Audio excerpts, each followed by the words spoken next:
last time, you guys were in the capital city, Necroi, and it was a day of worship. And you guys went out with Theodore and Tessa down to the cathedral palace, uh, where you noticed that there was some strange magics at play, where you arrived way faster than you probably should have. And as you kind of heard this music start to emanate out of the cathedral palace, you guys all kind of went into this trance. You all felt pretty great, but you're all very tired afterwards. Um, and some of the noble families provided food to everybody. Some of you just ate it straight away. Some of you saved some of it. Some of you ate more than one serving. Um, Food. Danny has been very, very suspicious this entire time of literally everything that's going on. Uh, and as you guys head back to the Long in the Tooth pub, Danny felt like he was being followed. Didn't bother to look or check or anything like that, but as you guys kind of entered, Irene, the woman who initially rescued you from the cave, finally met up with you guys. And Tor, just to make sure that she wasn't a vampire, you demanded to know that she was a real cleric, and she kind of took out her holy symbol of Svas and, pressed it onto her skin, and she didn't, burst into flames, which was good enough for you. Yep. You guys headed up to go see Michael, who, he told you to do a job to go to this gentleman called Darius, go to his farm, uh, and go kill some rats for him that were in his cellar and eating his food and whatnot.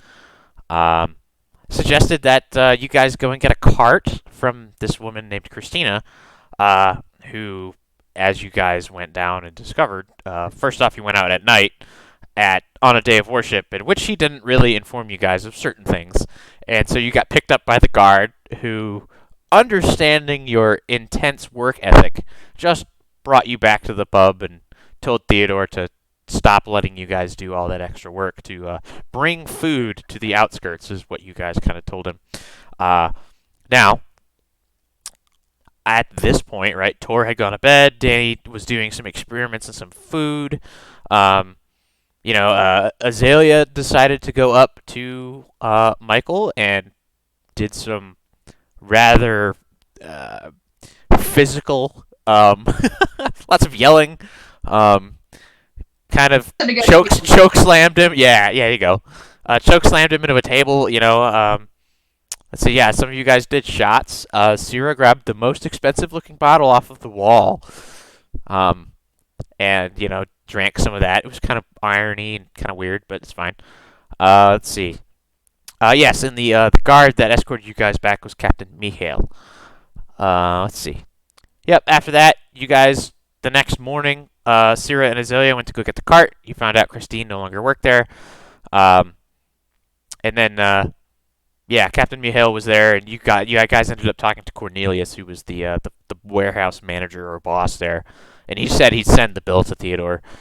Danny and Tor, on the other hand, went to the Fancy Dandy Lion, and agreed to rep these cigars for this woman named Anna. And Danny said some rather off-color things about vampire overlords, but that's, it's okay. As you guys left, met up, and headed out to the northwestern edge of the city. You guys opened the cellar up. You guys killed some rats. Danny, as you guys were kind of going away from this farm, Danny spotted somebody kind of crossing the fields from out of town. And it was one of the fallow fields heading towards the farmhouse. And Danny jumped off the cart, hid in some roadside bushes as these two, the farmer, Darius, and whoever this random dude is, talked and then went inside. And Danny, on a whim, decided to head up to the door. And he knocked on the door. Knock, knock, motherfucker. So the rest of you kind of waited out of sight. You can't see him. So you guys are kind of sitting in this cart with the unnamed jackass pulling the cart. I think we'll name him Danny. Danny the jackass and Danny the jackass. It works. So Great. so Danny, you go up to the door. You knock on the door. So are you just gonna wait for the door to open? I'm going to reach into my backpack. I should have a box of cigars, right? Yes, you From do. last time. Yep, you do. I am going to take out my box of cigars and like open it as if I'm a salesman. I love it. Yeah. So the door opens as you kind of open the box of cigars, and you see Darius, the farmer, and his wife Alexandra, kind of behind him. But also the guy who answers the door is the man who came from out of town. He's got like fairly unkempt, medium length hair, like salt and pepper, clearly in his. He's like a middle aged man. He's wearing like beige trousers and a tunic. He's very like uh, aware, lined face. But yeah, he just opens the door and he says he's like looking up and then he doesn't see anybody, so he looks down and he spies you because you're a little shorter, and he says, "Um, could I help you?" Can I infer anything about this guy? Like, can I tell like his profession, his background? So as you're kind of studying this guy, you kind of look him up and down, and if you're not really looking for anything specific, I mean, this guy appears to be, um, maybe Battle hardened scars. he does have a lot of scars, especially on his hands and like what you can kind of see of his forearms and in his sleeves. He's wearing really baggy clothing, but yeah, he's clearly been outdoors quite a bit. He's kind of craggy sort of face is the best way to describe it. Very grizzled. Um, let's see. Yeah, he doesn't have any like facial hair or anything like that. Uh, he's actually got like a small nick in his left ear. And he's got like these really thick calluses on his hands. He probably is like a farmer or a woodsman or something like that. You're not 100% sure on what this dude does. He's kind of very, other than his appearance, nondescript. I'll just say, let's see.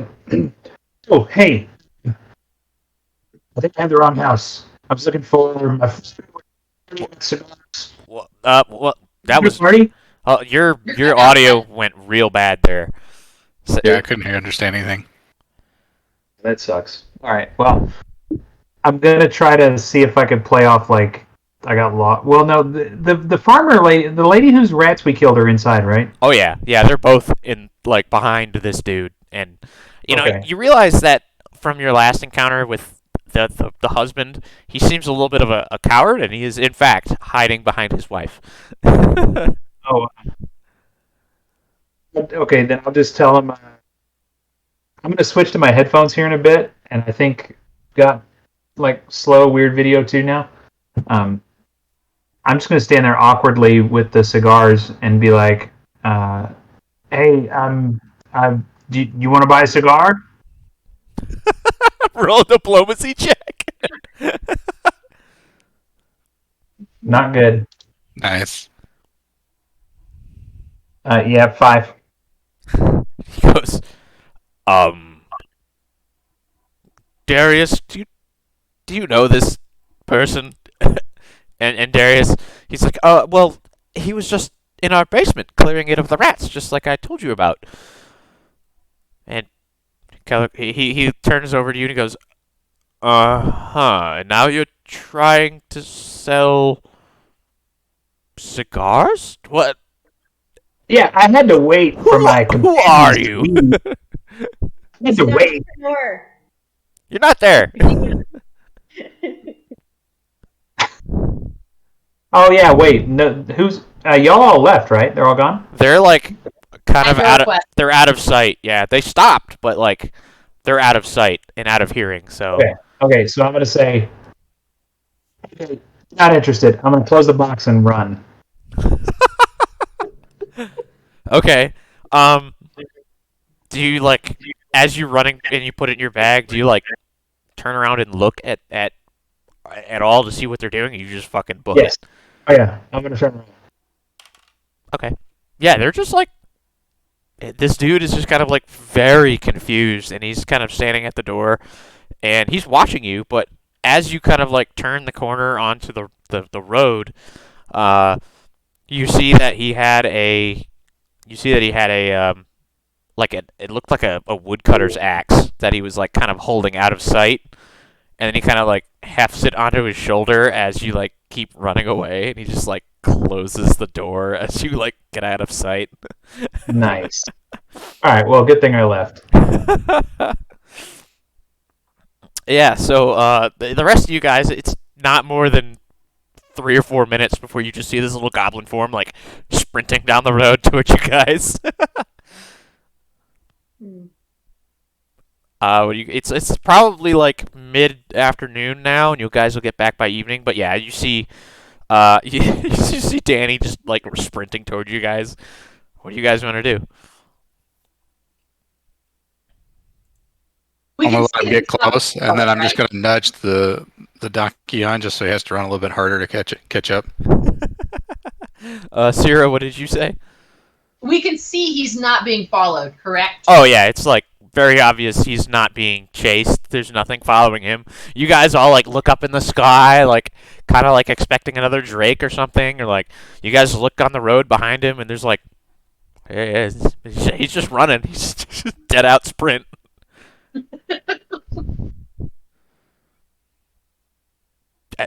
Danny, it doesn't take you, it doesn't take you too long, but you do notice that the cart is moving slightly as you like attempt to leap up onto the back of the carriage.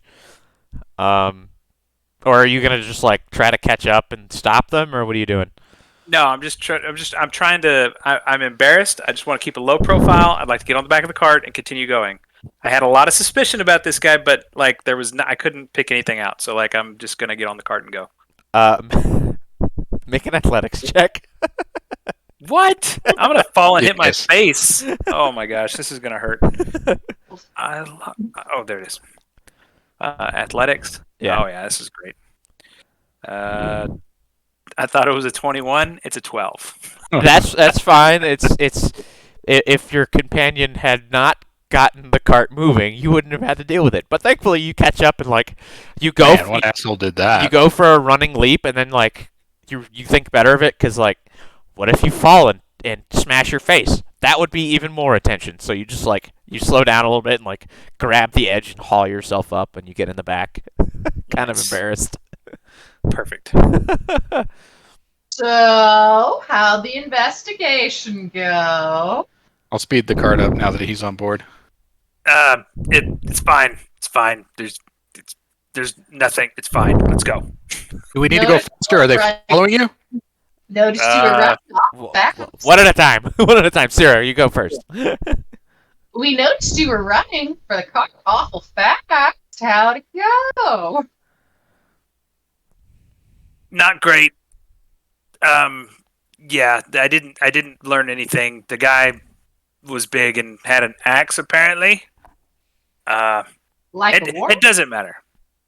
Like a woodcutter's axe. Like, but who's this dude visiting these two people? Like, why? Who is this guy? I'm sorry. I'm just really. I don't like this place. I'm on Are edge. you familiar with the concept of friends? Franks? Obviously being sarcastic. Glad we had this little chat. So Tor, Wow. yeah, you kind of whip the donkey to go a little bit faster with the reins, and you guys head on back toward the Long in the Tooth pub. Just straight back, unless somebody says they want to go somewhere else. Okay. Wow. Hopefully, it doesn't take Michael too long to get us our badges. I'm tired of hiding me weapons. So as you kind of say this, Tor, you guys are kind of rolling into there's a lot of mostly like government farms here, but you guys note that there is a just kind of not a lot of people out right now. They're like mostly starting to stop for the day, as what you guess is evening is drawing near. You're still kind of getting used to this time frame here. But Azalea, you're paying a little bit more attention to the world around you as you're not driving the cart. You're just kind of sitting up front, and you spy 5 guardsmen, maybe 100 yards out in front of you. And they've clearly caught sight of the cart, and they're like just standing there waiting. You note that they're all wearing this kind of twilight blue plate mail, which you recognize as the same kind of plate mail that Captain Mihail was wearing, so probably of the family that he's related to. But they're like clearly waiting for you, maybe 100 yards down. Does it look like they were already waiting for us?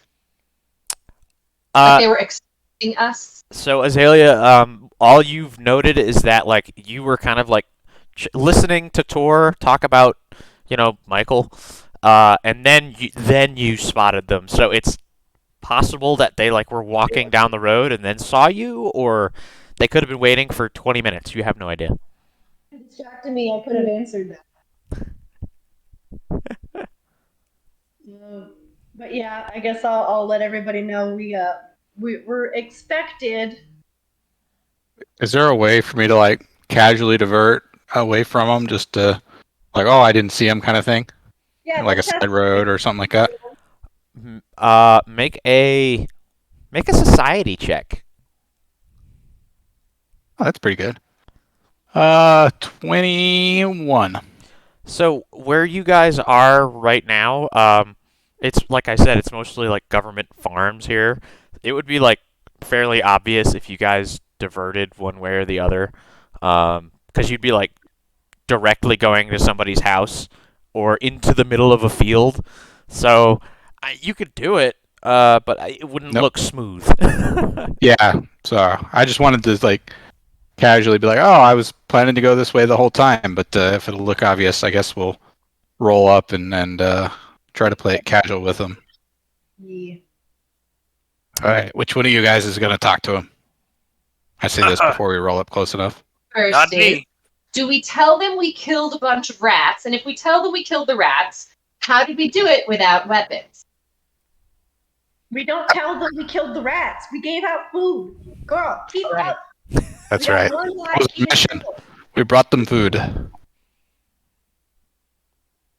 All right, the rats were mentioned previously, but we will make no further mention of the rats. Noted. I'm happy to talk to them. Okay. All right, well, I'll roll up. Try not to run them over with the cart. Yeah, so they 4 of them kind of step off to the side, and some of you recognize the captain. Captain Mihail is there, and he holds his hand up. And you actually, now that you're here, you actually see there are 4 horses, or 5, excuse me, 5 horses off to the side. It seems that there's, yeah, 1, 2, 3. Okay, cool. I can't count. There's 5 horses. There's 5 guardsmen total. Weird. I know. Weird. But yeah, they're off to the side, and Captain Mihail kind of holds his hand up. What's up? Are they off to the side as though the officers have dismounted and are now waiting? Yeah, so Is that what it there are 5 We are guardsmen. expected. Yes. Got it. Okay. And he kind of steps in front of the cart, Yep. and he holds his hand up. Captain, good evening to you. Ah, yes, good evening. I recognized the cart, and I figured I would wait and see how your little errand went. How was the food delivery? How are they? Is everything okay? It was an they're an interesting couple, but we delivered the food. They were very grateful. They tried to pay us, which we didn't accept. This was a kindness from the Long and the Tooth Pub. That is very kind of Theodore and Tessa, and I will, of course, have to thank them. And your work will not go unknown. It's very kind of you to help out your fellow neighbors like that. Now, we were just passing through, and we happened to spy the cart, so we waited. I understand you're probably going back to the pub, yes? I think we probably have time to drop off the cart, but then yes. Very good. Would you care for an escort back into town or no? think we're good. We'd hate to waylay you like that. I'm certain you have important business. And they all kind of like look at each other, and they kind of nod, and the other guardsmen kind of mount up, um, and yeah, Mihail kind of gets on his own horse, and they're all kind of this gray color. They're all very similar looking. It's kind of odd, actually. The horses or the men? The horses. Okay. And they're all their capes are of the it's the Trifu family crest on it, and they're all from the same family apparently. And they say, and the captain says, very well. We are on patrol after all, but it's not exactly dangerous, but there's something different. But no worries. Good luck returning the cart, and give Theodore and Tessa my regards, and be safe. I'm gonna smile at safe travels. And they just nod, and they don't ride off. They wait, but like, Yeah, I'll nod back and start the cart going again. okay. And yeah, you guys try not to be super conspicuous about like watching them, but like they're watching you the entire time until you Just kind of fly casually. yeah, you fly casual.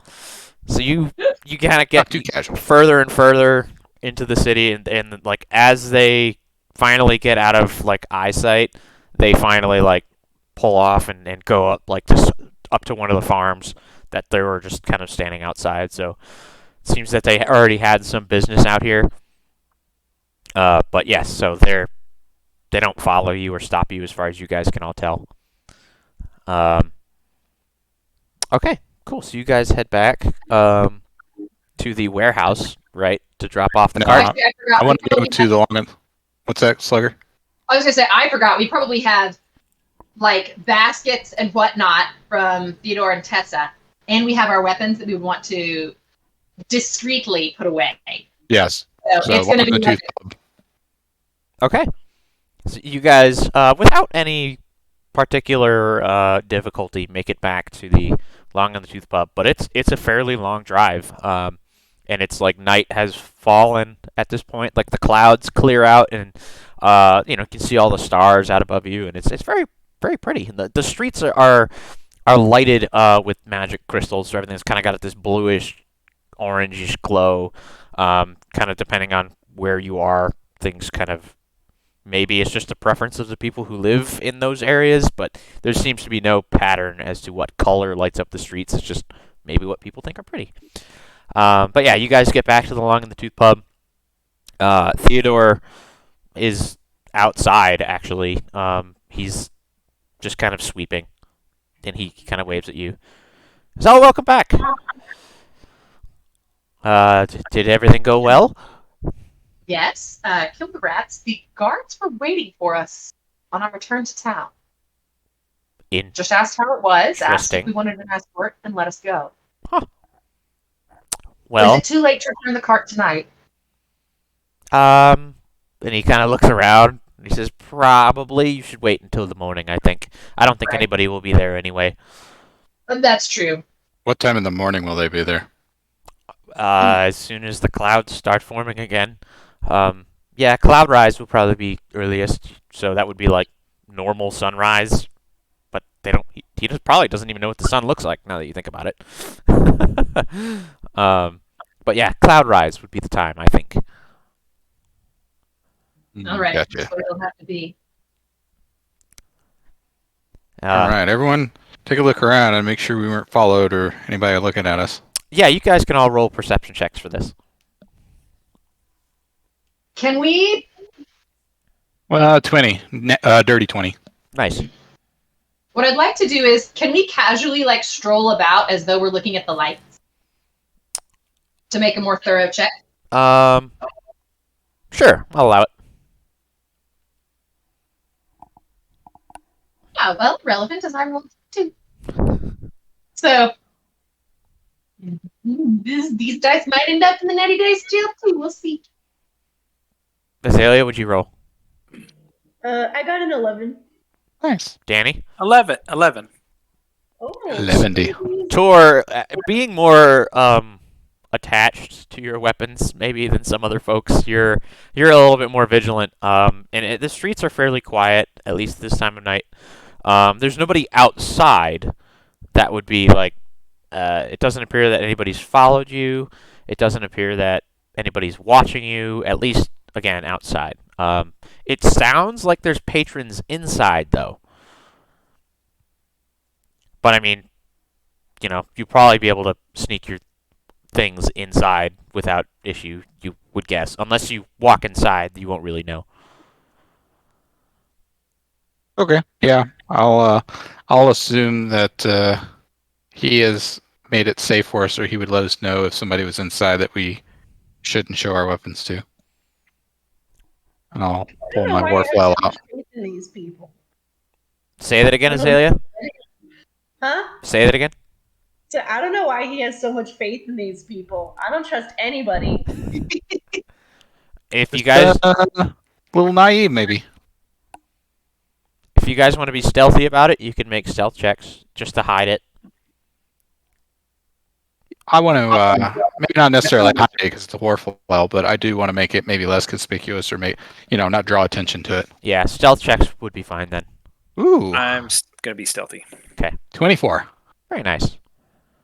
Mine's just a whip, so I don't really need to. 10. 20.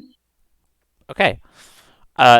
Danny, you're kind of conspicuous in the fact that you're just like clinking all the glass vials and bottles just.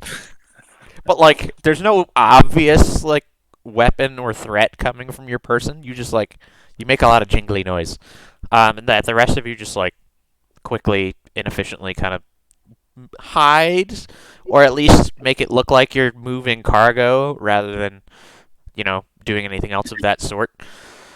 Okay, so yeah, you guys take your items inside. Rather than kind of paying attention to what's going on inside, you just kind of like beeline it to the stairs and just like keep your items to your side. Yeah, you all successfully make it over to your rooms without like at least triggering any suspicion. You note that there's like a small crowd. There's like 7 or 8 people in there and Tessa. But you don't really take time at the moment to look at them. But yes, you guys are able to make it to your rooms and deposit your weapons or whatever other goods you wish to put away. All right, cool. I'll stand outside and I'll kind of wait for everybody else to come out. And then Yeah, once they do, We're coming out. Head back downstairs to eat. Oh, be we like, do we want to go talk to who first? Or do you guys want to eat? Let's talk. Theodore has taken the cart around back. There's some stables over there. But yeah, so Cyra, it seems you're the tiebreaker. I don't. It's too talk. I'm the one who doesn't want to. Yeah, I was gonna say I can only tie it or make it 3-1. Yeah, exactly. Danny and Thor both wanna. I'm fine doing what 2 of the 4 want to do. That's fine. We can go talk to him now. Get it done with. Yeah, let's just get it done with. Try to be done with this person. I know you're not a fan, Azalea. Mm-hmm. Cool, so we all go over there. Beat on the door. Yeah, so you guys head all the way upstairs. Make sure he can see me though when he opens the thing. Yeah, so Azalea, it's not hard. There's 2 really short people who won't be seen through the, the doorway anyway. So you and Tor kind of stand side by side, and Tor kind of hammers on the door. After a moment, it slides open, and you see Michael's eyes, and he closes it, and you You hear heard about our Lord and Savior. you hear the ka-chunk, ka-chunk, ka-chunk as the seven locks come undone, and the door swings open, and you see Michael there, and you also see Irene in her original kind of gray clothing and veil that she was wearing that first time you saw her. And he kind of just gestures for you to come in, and he peering around all of you guys, and he makes brief eye contact with Azalea, and then quickly looks away. He's like doesn't want to look. But yeah, and I presume all of you guys enter. Yeah. I stride in and sit down. Okay. Then he closes the door and he starts throwing all the locks again. And he says, "So, how did it go? Rats are dead. This is good." People are alive. And Irene comes over and she's got like a leather bag, and she like you hear the clink of coins as she starts pouring some out into her hand, and she goes up to you first, Danny, and she just hands you 3 gold coins. And to Danny, Azalea, do you 3 gold want to talk coins. about your extracurricular activity? Nope, Nope. not particularly. Oh. Well, I thought maybe they might have some insight onto what you saw. Well, if you put it that way, okay. Hey, so there was a guy, it was like a lumberjack. He showed up, he had an axe, scary looking dude, big guy, after we did the stuff. Do you know him? Interesting. And at this point, Irene has paid all of you 3 gold pieces. So, and she And then, sits by the little stove there, and Michael says, "Well, not really. Let's see. let me finish. Let me finish. Also, on the way back, we were stopped by Captain Mahale. So, That man is bad news. Do not trust him." yeah, I'm telling you something weird. I don't trust it. Yes, Cyra. What kind of bad news?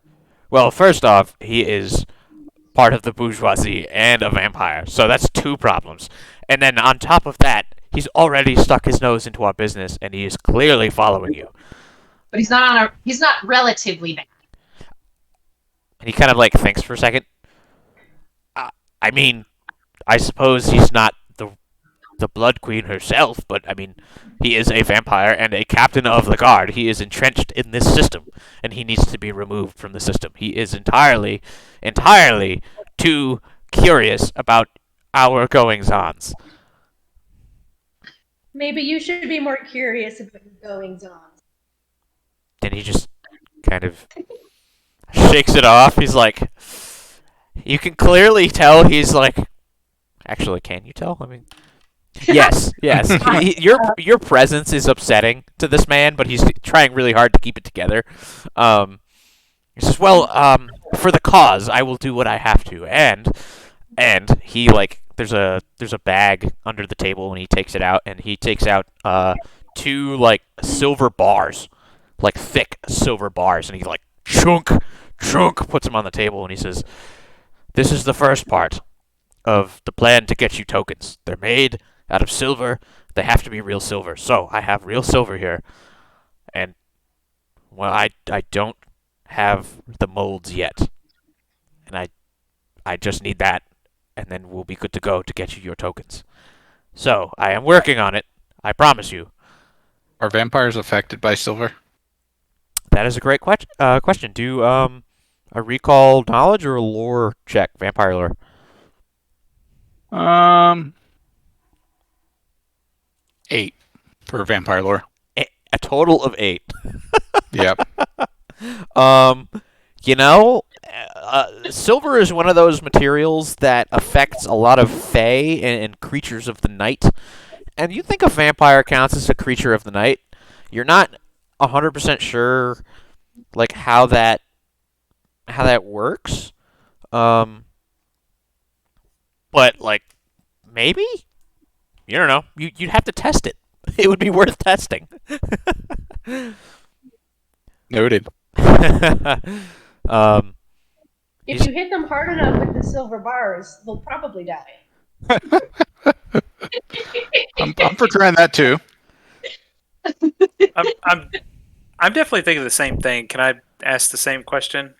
Oh, you want to? myself? Like, not ask it, but I mean, I want to like recall knowledge. You could do recall knowledge, occult. I wasted my nat 20. You got an natural 20 here. Yeah, I did. I wasted it. It's Okay. trash. Yep. So that's like 30. What now? What's your occult bonus? 3. So you got a 33, which is pretty great. Yeah. So you're kind of go through this in your head, and you know a number of things about vampires, mostly because of all the old books that you've found and kind of read over your years. And silver never came up as something that was dangerous to vampires. There's the wooden stake to the heart is always kind of the standard that people go with. Steak. Sunlight is like the second standard. And you know that vampires have certain like compulsions, but nothing to do with silver as far as you know. It's not quite coming up in the back of your mind like what those compulsions might be, but you'll have to take some time to think on it. You do know that vampires have to ask permission before they enter a building or an abode. You know that, or at least something that they don't own, like a house. But that's about it. An inn, perhaps? Okay, sweet. Say that again? An inn or our rooms in the inn? You're not sure. That's well, Danny, you're not sure. That's But yeah, and the cat or Michael, excuse me, Michael continues and he says that captain is shifty business, and if you can avoid him, I have one more job for you, and that should be enough to get these tokens completed.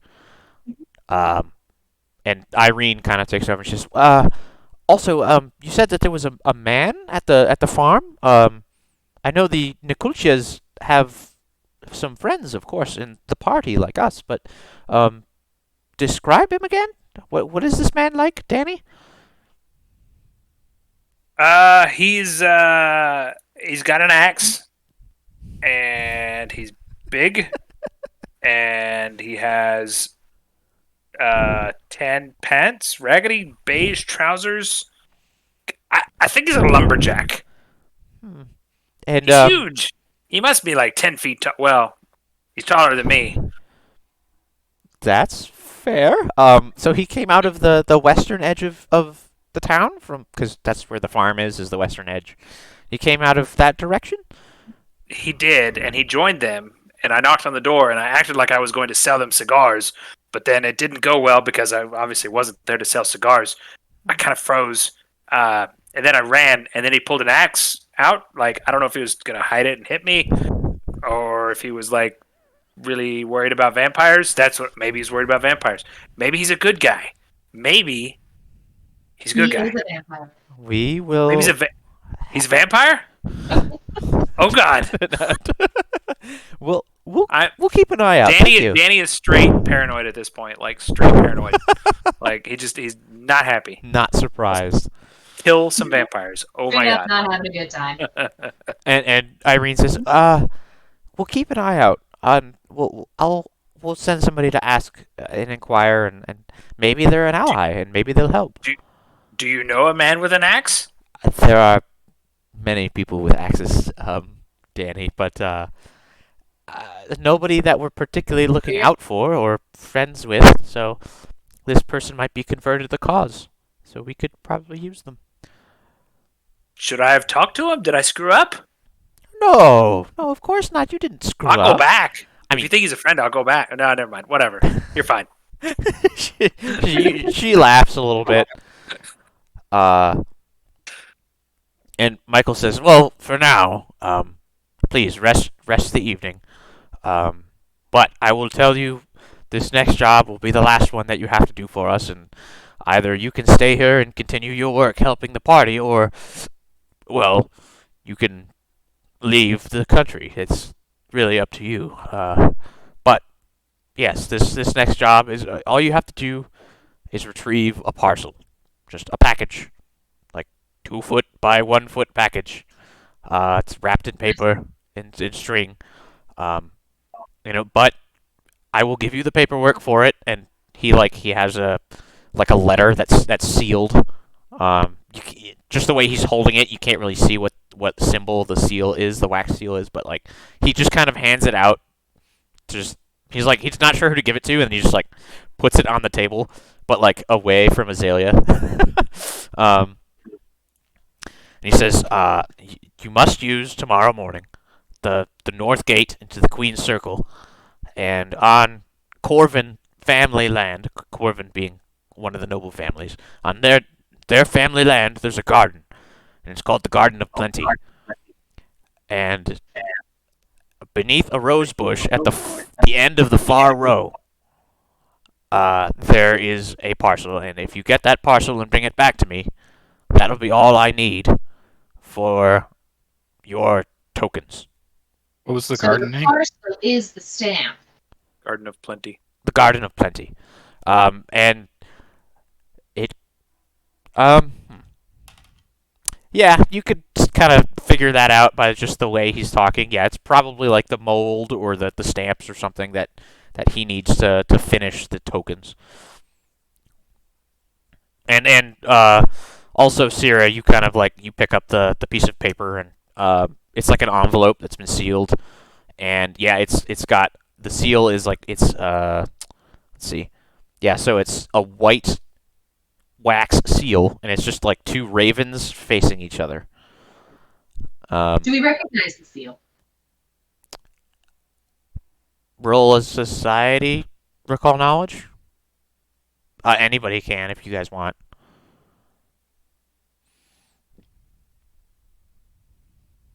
All right, 23. Based on what Michael has just said and what you've seen just around town, like you've seen a couple of symbols.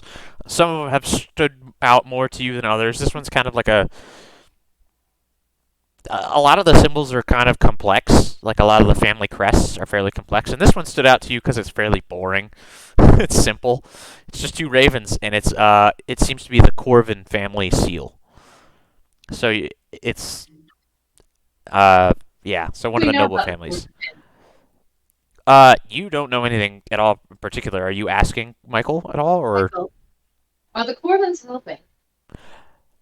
and he kind of like looks at Irene. Roll a diplomacy check. 15. And he sighs and he says, "Well, not necessarily. It's possible that the agent delivering this to us is part of that family, but frankly, I don't want to just give away all of my information.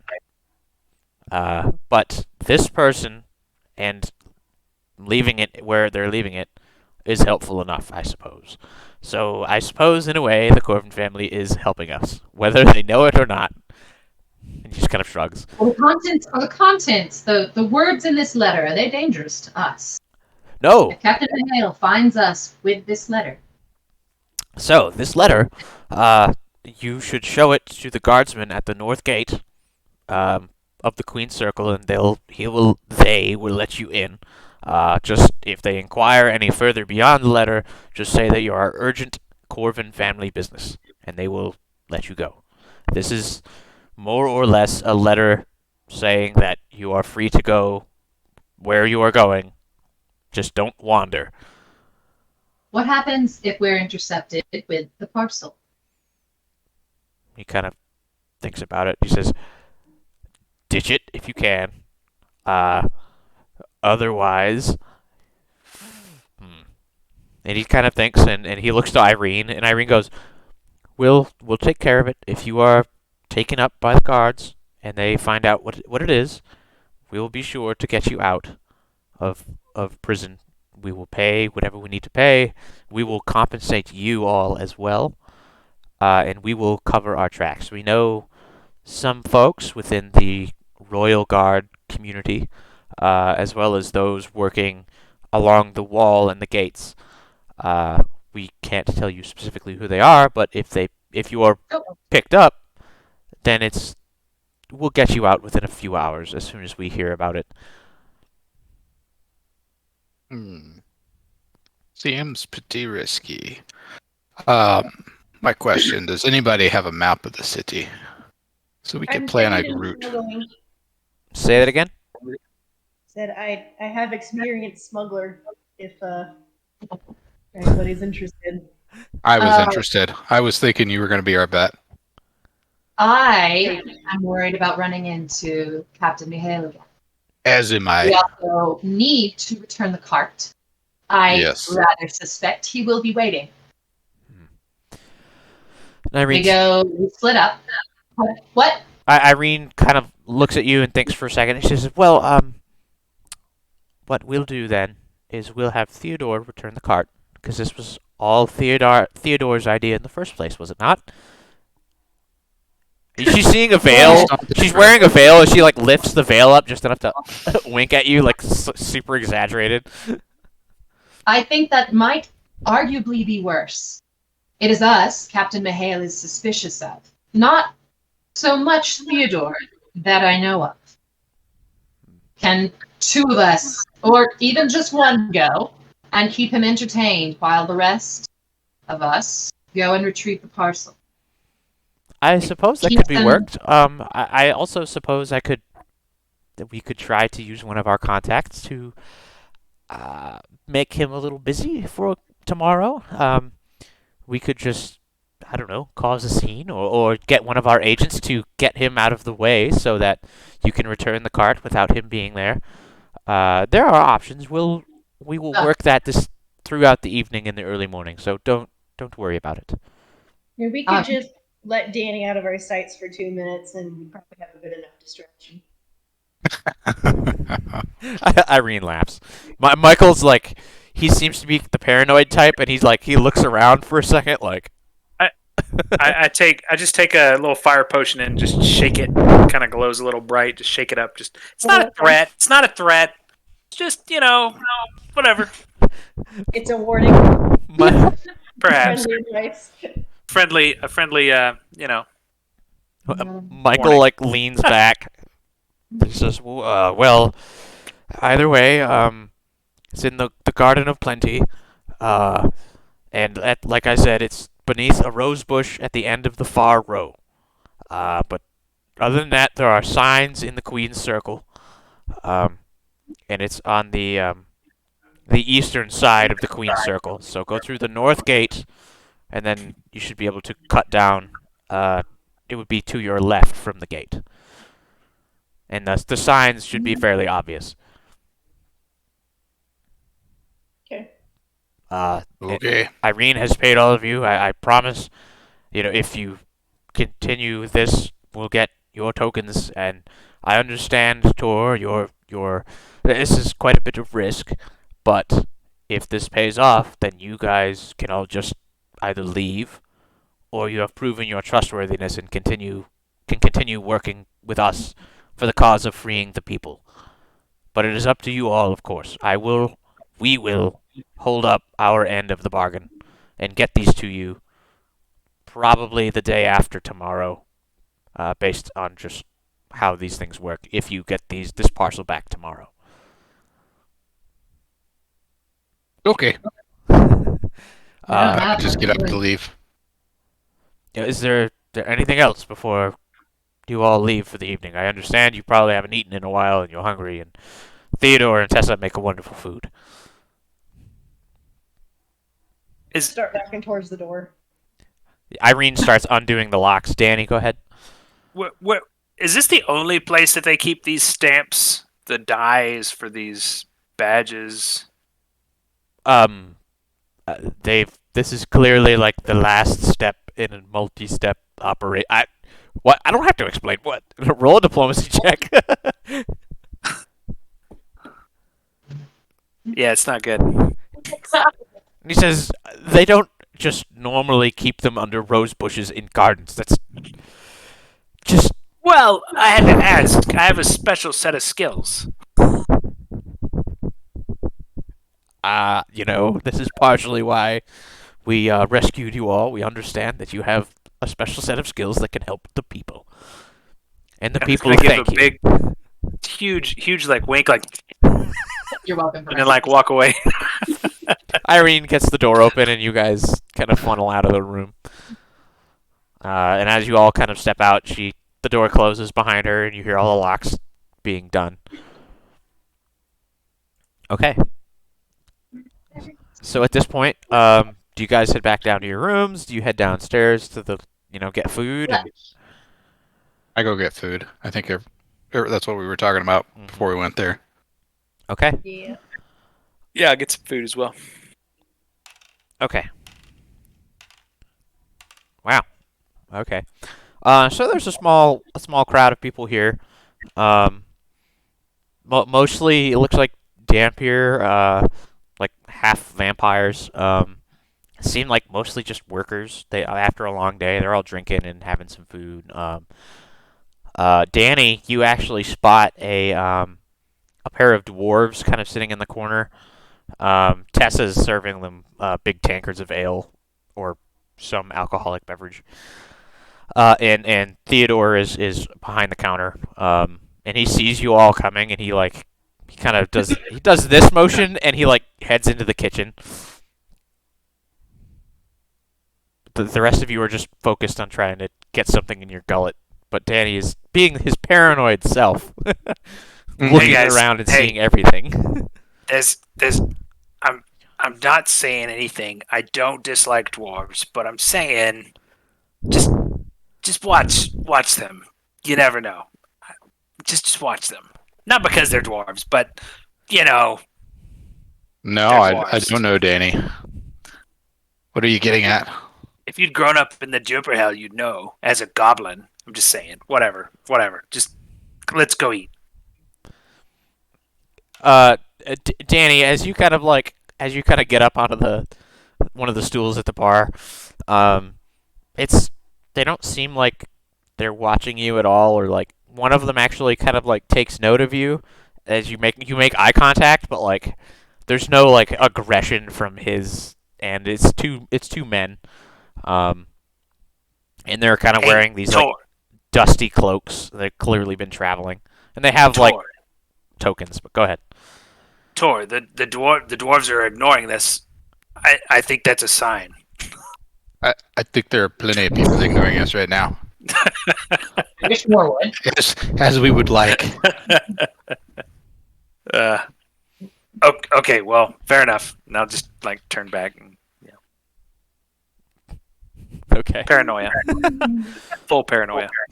I'm going to sit down at an empty table. Okay. Danny, do you follow? Yeah. You like hopped up out of a stool, and then like Tor goes to sit at the table, and you just like hop back down. Yeah. Cyra and Azalea, what are you guys doing? I'm gonna sit, and as per usual, I'm gonna tuck all of the non-perishables into my pack for later.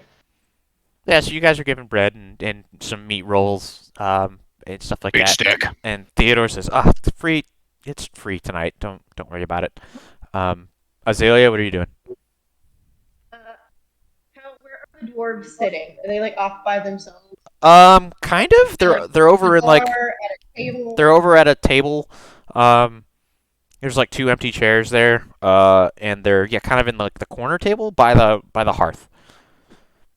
I'm gonna sit at a table closer to them, but like not like too close.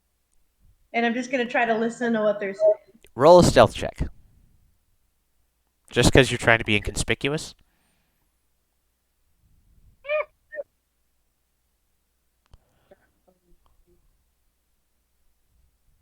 Uh,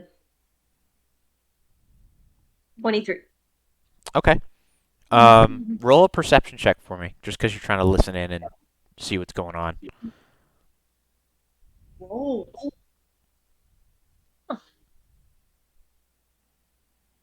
24. Okay. So Tessa kind of, gives them their drinks, and they've got like these big heaping plates of just like food, and they're just like fucking digging into this stuff. But they appear to be not from around here. Although both of them are fairly pasty looking. They definitely seem to.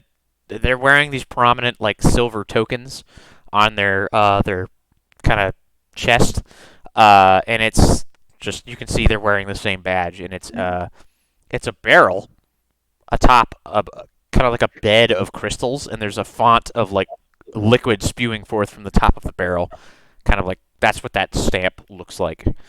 And the first man, he's got these 5 like braids. He's got a long black beard.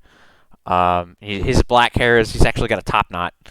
And he's got this kind of like pitted face. He's got very clear, actually silver eyes, as you kind of really look at him. He's got this dusty gray cloak on, But underneath it, you see he's got this midnight purplish color robes embroidered with these like brilliant silver stars. Um, and you actually catch hiding under the cloak. You see this strange thing, for lack of a better term. Whatever it is, it's like it was really hard to see, but it blends in with his cloak.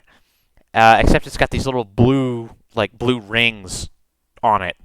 It's kind of hard to distinguish what it is from here, but you know it's something that's not part of his clothing. Um, Now the second guy, Is it familiar? you don't know. You'd have to get Okay. closer to really find out what it is. Um, Steal it from him. the second one, he's got 5 braids in his beard as well, but it's his is kind of like a mid-length blonde beard, and he's actually bald. He's got an eye patch on his left eye. His right eye is green, from what you can tell.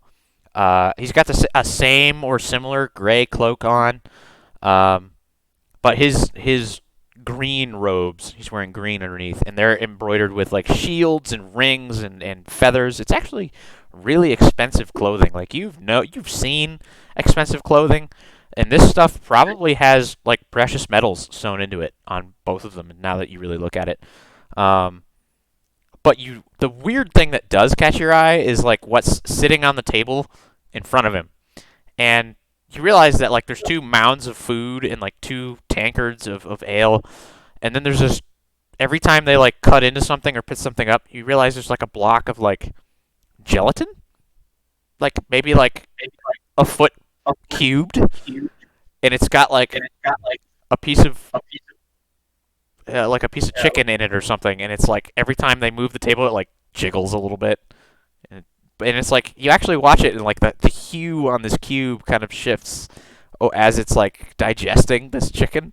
You can actually watch the meat kind of like bubble off of the bone. It's kind of weird to look at actually, but yeah, so that's what you see, and as they're kind of you realize they're not really talking. They're just fucking devouring their food. Like they've been on the road for a long time. It's fairly obvious. But you can keep watching. They're obviously door-to-door Jello salesman. That is absolutely correct. They're selling gelatin. Cyra, yes. What I know, if one of them has a top knot, would I expect that they're from Dwerkinger? Roll a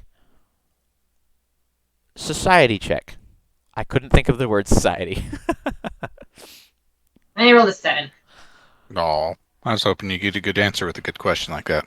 That is a absolutely wonderful question. However, maybe? You've never been to Dwerkinger. It's on the total opposite side of the continent from where you grew up, so probably, maybe not. No, maybe. I'm intensely curious, so I'm going to do the thing. Do it. Gentlemen, this may be an uncouth question. So at this point, like they both start as they weren't really paying attention, and like one of them's got like a piece of mutton like hanging out of his mouth, and he's just like, and the other one's just like sitting back watching you. I've never seen a Yes. dwarf with a top knot before. Are you perhaps from Dwerkinger? And they kind of look at each other, and the one that has the top knot says, he goes to say something, and he like stops. He goes to say something again, and he stops. He goes, technically no. I just really like the style. It's a really nice style. It But yes, very nice style. it is a Dwerkinger top knot. It's very you're an observant one. Where are you from? You're not from around these parts, are you? I'm from Draconia, but I spent quite some time in someone else's expensive court. Unfortunately, I never got to meet a dwarf from Dwerkinger. Leon, look, this one's from Draconia, and the other one that takes the mutton out of his mouth and he puts it down. He goes, Draconia, that's very nice. It's a very nice place. I have been there once or twice in the long time that I've been around, but I have not met anybody this far out east that's from Draconia. It's very nice. Well, it's wonderful to meet you. What brings you here? Yes, of course. Well, my husband Lorenzo and I are on a little quest, as you were. We are from a certain magical college, and perhaps you have heard of it. It is Raz's Center of Magical Arts. It is just over the border. But we are looking for an artifact. Perhaps you have heard of it. It is called the Book of All. It is a very important artifact. It literally knows everything. It knows the future. It knows the past. It knows the present. It is allegedly crafted by Hrithendi the Reckoner himself. And By who? the name is Hrithendi the Reckoner. Hrithendi. Which you would know, being from Draconia. You've actually seen Hrithendi. At this point, based on your previous knowledge, Hrithendi is the eldest dragon. Period. He is a golden dragon and spent quite a bit of time with your patron before you left. But as far as you've never spoken with Hrithendi, you've only seen Hrithendi from afar. But Hrithendi is called the Reckoner because allegedly he literally invented time. Now there's like some legend and myth in there that you're not quite certain of, that you're probably just gonna log as like it's probably bullshit, but it's got to be a kernel of truth in there somewhere. But yes, allegedly crafted by Hrithendi. I've actually performed for Hrithendi. Lorenzo's really, and he gets over the table and like leans over his food. He knocks a bunch of food everywhere, and like do you see it? Oh God. Dropping my dice. Nope, you don't. You're just like, you're so taken aback by this dude leaning over the table. He goes, Yeah, I'm very small. You have seen Hrithendi. Why, goodness, by the gods, that's incredible. I would only ever hope to meet Hrithendi. We haven't spoken. They're just looking at each other like completely starstruck. Like, holy crap, these people. You actually notice the little cube of gelatin that has like turned to like a light green color and is like glowing as the table shakes. By the gods, that's incredible. I don't even. Were they magnificent? Beyond description. Huh. Beyond compare. And he like sits back in his chair, and you swear that this dude almost faints. Like he says, he says, "Well, I'm Lorenzo, and this is my husband Leon. Yeah, please, come sit down, please. We would love to hear everything you could say about any of your stories or where you have been. We're looking for this book. Well, you see, the Center of Magical Arts. You can write a thesis, and if your thesis is accepted, you get paid quite a bit of money. And not only that, but you actually get to research and do all the work to look into this thesis. And, well, frankly, if this book does exist, we are trying to figure out if we could change the magic that governs the book into, like, a scrying spell. Now, we understand that the book has all possibilities in it. It is like, it makes people go crazy, right? You see all futures all at once. It doesn't make any sense. But if we could use that magic into a scrying spell, we could find the absolutes of the universe, and we could learn the deepest secrets of everything. It would be unimaginable. But that is why we're here. We are here to just passing through, but something to work on. Hear about the book. I've never heard of it. I just would imagine that it would have come up in Hrithendi's company at least once to praise them for it. Is it a secret? And he like looks around. He realizes he's been like rambling a little bit, and a little bit perhaps secret, a little a little something that you find out when you're working with the magic, as it were. You discover new things and perhaps some hidden things, and it is very likely that Herthendi kept this from the rest of the world so that people didn't just try to take it and kill him, or perhaps end the world by finding out what makes it tick. But I suppose, see, it really depends. We are just trying to find out how the universe works. We want to know how things work. But there are other people who would not be so nice about it. Scholarly. Scholarly, yes, that is a great term. Yes, absolutely. Do I know any? Do I have any stories to impart to them of either humorous or impressive or strange and mysterious or anything? Yeah, you can spend the next maybe hour or two just like regaling them with different stories of just seeing this. So as a kind of side note, so Cyra, as you would have seen Prathendi, as a size comparison, right? You guys remember how large a colossal miniature is? Colossal dragon, like Banahog was fucking gigantic. He was larger than that. So this dragon is beyond mind blowing, especially to somebody your size. It's like looking at a skyscraper.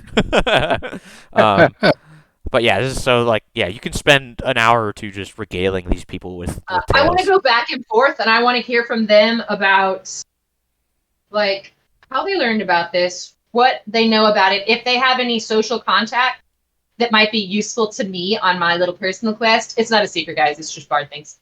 And so you don't, and if there's no actual specific answers, it can just be like building rapport. But I want it to actually be a conversation. Okay. While we'll get back to that. Sure. Azalea is obviously listening in on all of this, but she's currently unavailable. So Obviously. Tor and Danny, you guys are sitting at this table, and you just see Cyra go off, and this loud explosion of conversation, of just like excitement from these dwarves. What are you two doing? I'm eating.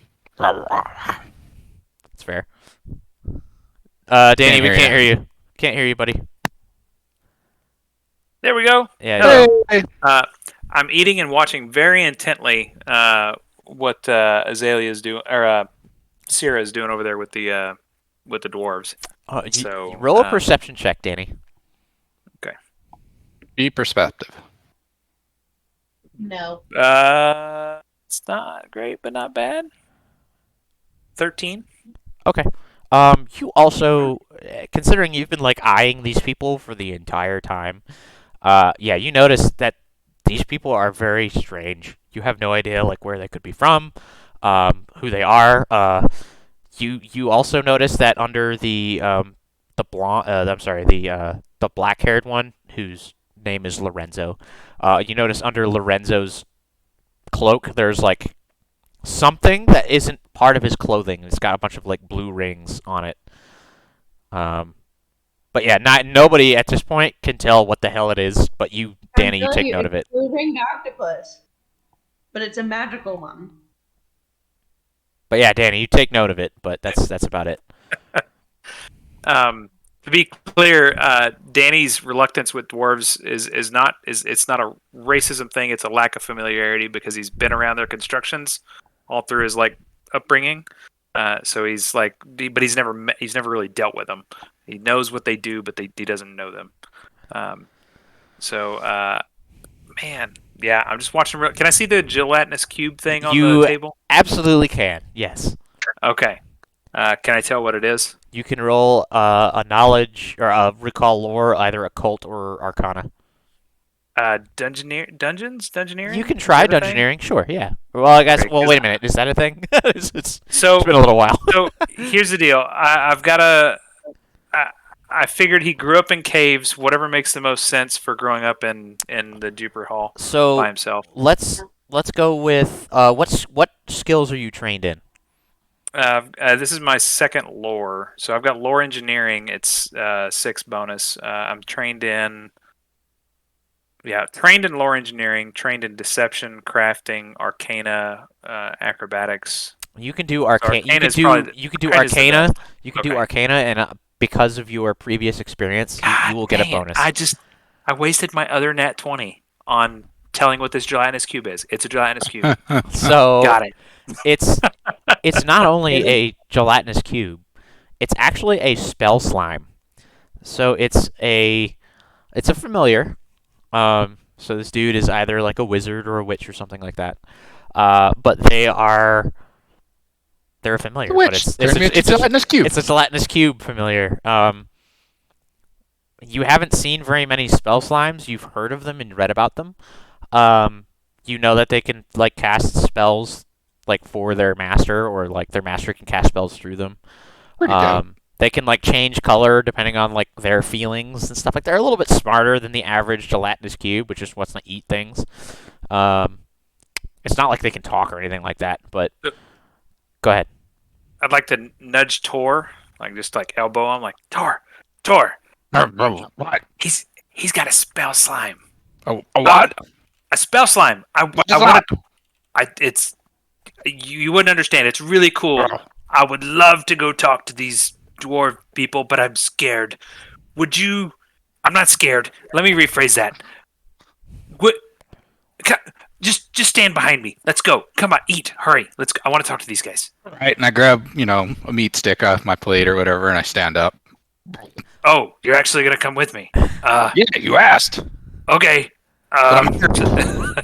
So like nervous, like schoolboy, like walking up to like, somebody. Yeah, there you go. The cool kids. Yeah. So Danny, just as an aside, right? I'm just gonna pick Danny up, and I'm gonna set him on the table in front of the dwarves, So, just to fuck with both of them.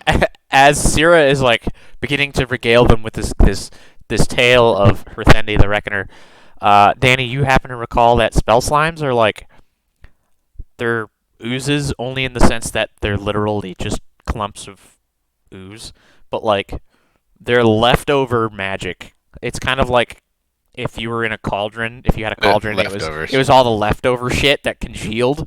That's what that is, but magical. Oh, like the skittering. Just whatever it is. just to be more precise as to what it is. Yeah. So you get set on the table as these two dwarves are like totally entranced by Cyra, and Azalea is the only one by herself at this point. Like, you all go over and you guys see the rest of the description I already provided here. Let's see. Okay, Tor.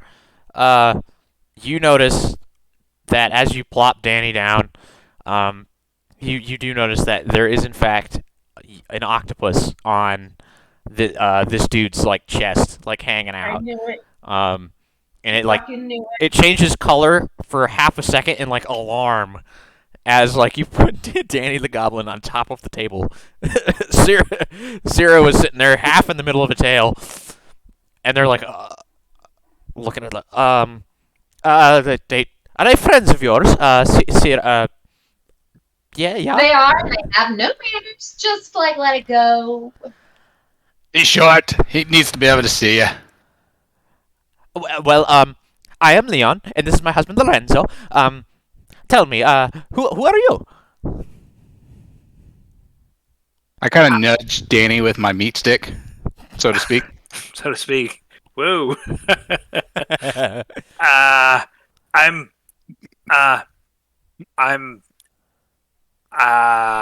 Danny. I'm Danny.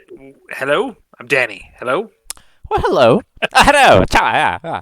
And you are Mr. Tall One. I'm Thor. Thor, very nice to meet you.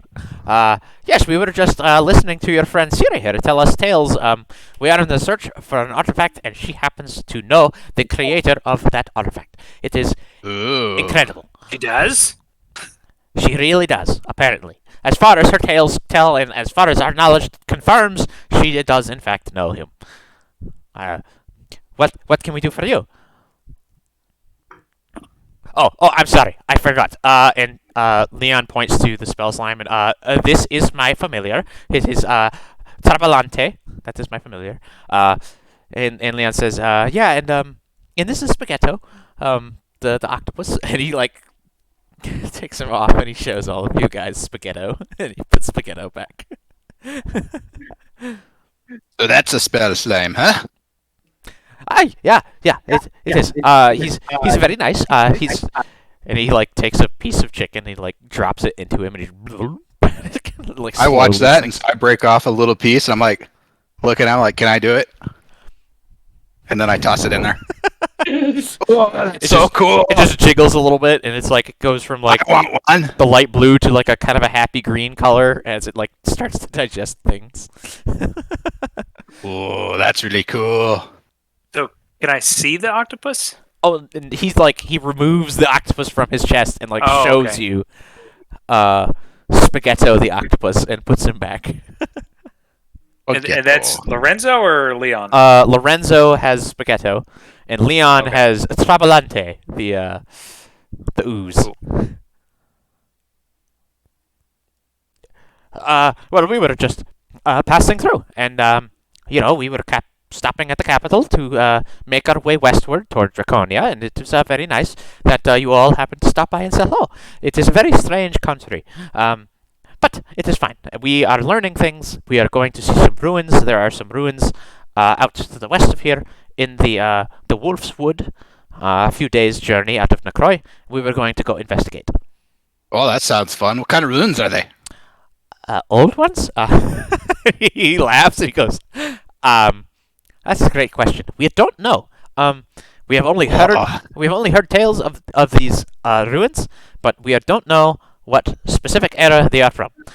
My guess. My archaeology bones are tingling. A fellow scholar. This is excellent. And Lorenzo says, yes, this is great. As far as we know, they're from either the first era or even before that. We only know that they are dangerous in the middle of the woods, and we don't really know what's in them.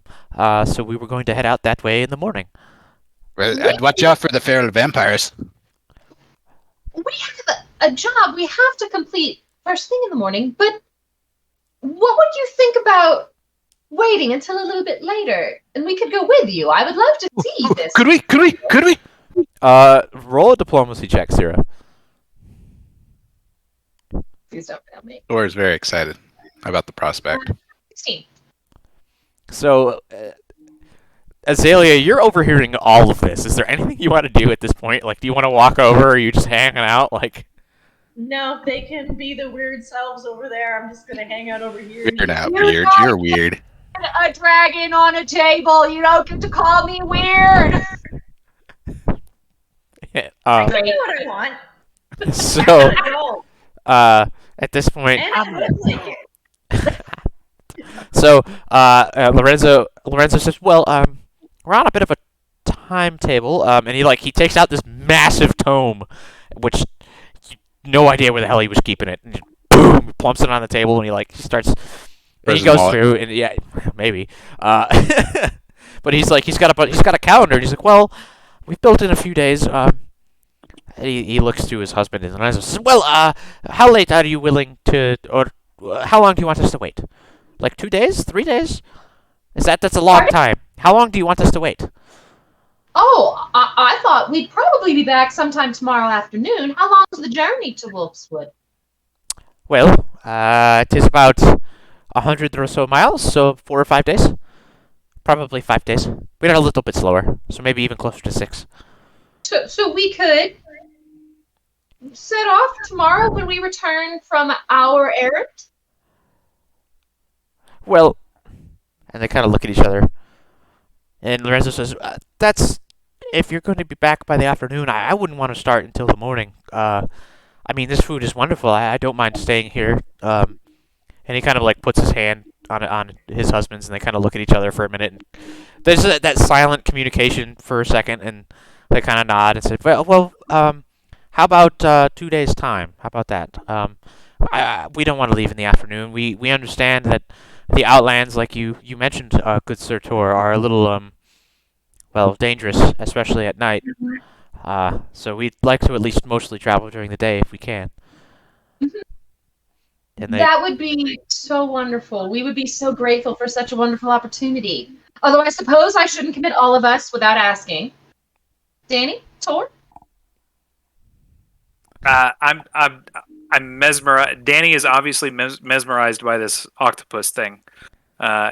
So he says, yeah, it's good, it's good. Lorenzo, yes. Mr. Lorenzo, hey, what is that? Why an octopus? What are you doing? W- that's that's a that's a long question. He kind of like he tries to start and he stops. He starts again. He goes, well, you see, I'm from Hippolor, from Enalore, so it's like southeast of here. Um, and well, I used to live by the ocean, and before I tried to start learning this whole magic business, and I met Spaghetto, and he was stuck in a tide pool, and I wanted to get him back to the water, and well, he wouldn't unstick himself, and so we became friends. He just wouldn't leave my side, and he like kind of like pokes him a little bit, and you see like this kind of weird shift of color going from like a green to an orange to a white to it's like a kind of this weird clashing colors. It's this display, but like he seems fairly calm as he kind of like pets the cephalopod. Cephalopod? It's octopod. Yeah. Anyway, That's how introverts and extroverts become friends. just like I'm not leaving you alone. By poking. Yeah, there you go. Yep. Wow. It's beautiful. He's crying. And he puts his hand over his heart and like Spaghetto like mimics it with one of his tentacles and he puts it over like over Lorenzo's hand and like But see, it's like nothing I've seen, right? And you're from the ocean? well, I mean, next I haven't been many places. I've only been in the Jupiter Hell. I thought a dwarf in the. I'm just blown away, right? Like this is a beautiful thing, and like, what is he? What like? Leon says, "Well, you see, my husband grew up on the coast, and that's just where he met Spaghetto. And obviously, I understand from the Dupurel, and most dwarves tend to live in the mountains and underground, and I can understand the confusion, and especially if you haven't been very many places, I can understand that. But being stuck here in the Ashlands is a very interesting place to not be many places. How did you all get here? Well, I mean, I have been on actually. It's been a long time trying to get here because I'd really like to, at some point, I'd like to play for the symphony. Oh, that is a good thing, I suppose. But what about you, Danny and Tor? well, I came from the Jupiter Hell, and I came out at Karthos, and I want to make big fires. But there's pretty things in the world, so I'm confused. I haven't. I'm here. Hello. Well, and Lorenzo just kind of like, understand. That's a very, Strange little man. very. Wait. Here, look. I know things. I know things, and I start setting bottles out on the table, like just like trying to show off my collection of bottles, and like, you know. Make a performance check. Can I assist? Let me monkey. Yeah, you can. Yeah. Okay, 2. 17 performance. Okay. So you like this is your element, right? And you anyway. Plugger. Yeah. You put all your bottles out in a row and like you like stack them and then you like you smallest to largest and like you just kind of like showing off some of the potions you have and some of them are glowing and you like shake them and you're having a great time and Cyra's just there like sometimes you set them out like too fast and she like just they like go to fall and she like just gently nudges them back into position and like just helping you out and like whoa that's cool like they are not necessarily entranced, but they are certainly having a good time. Um, and as you're doing this, Lorenzo says, "Well, I understand being from the deeper hell can be a little more difficult for some people, uh, especially if you don't know too much. But the outer land, the upper world, is very nice, actually. The ocean is pretty, and if you are into fires, you can, in fact, set water on fire if you try hard enough. Something to think about for the You future. could set water on fire. I don't know how to do it, but there are people who know. Um, That would be kind of spectacular, Danny. It You must would. acquire this power. I must. Raz's Center for the Magical Arts. They would probably know. Like I said, they're southeast of here, a few weeks' journey. Let me think. Who? Raz's Center of Magical Arts. Excuse me. Raz's Center of Arts. Magical Arts. I'm sorry, Magical Arts. I misspoke. Your captivating performance is. I can't even speak properly. Oh, thank you. My potions they're quite captivating. Look at this one. Yeah, they're clearly having a great time, and Tor, why are you here in the Ashlands? How did one such as yourself? I take it that this is your second life.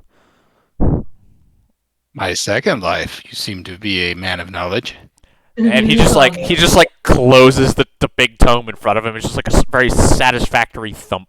This and Travolante just kind of like jiggles. Well, as you seem to know who I am, yes, this is my second life.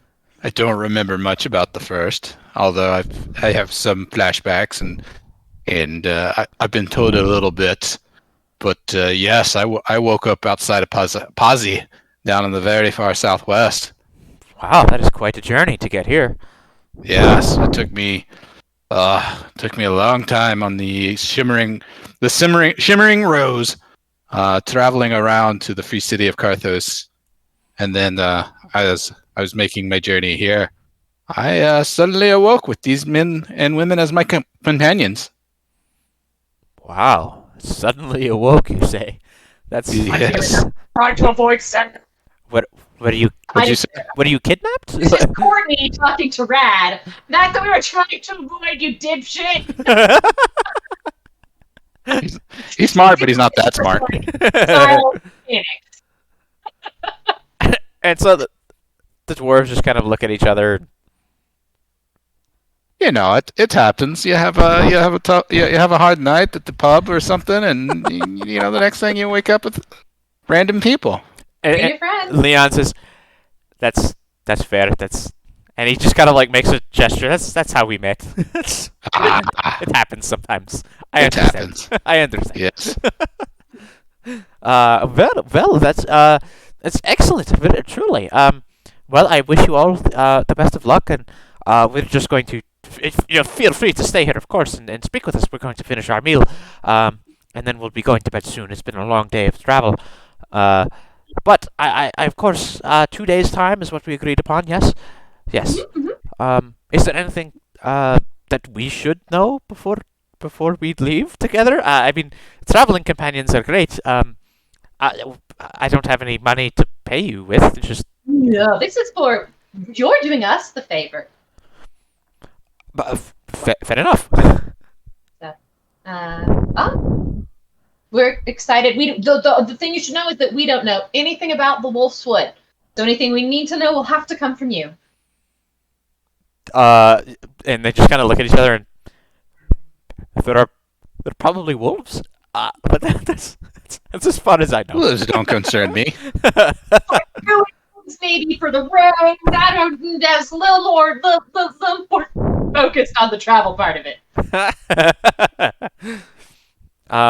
Azalea, so you're hearing over all of this. Is there anything you're doing other than just listening? I mean, that's fine. You can do that. Just listening. Okay. I'm not. Maybe if there's anything else going on around that's more interesting, but otherwise, I'm More just- interesting than us? Maybe? So there are windows out the front of the pub.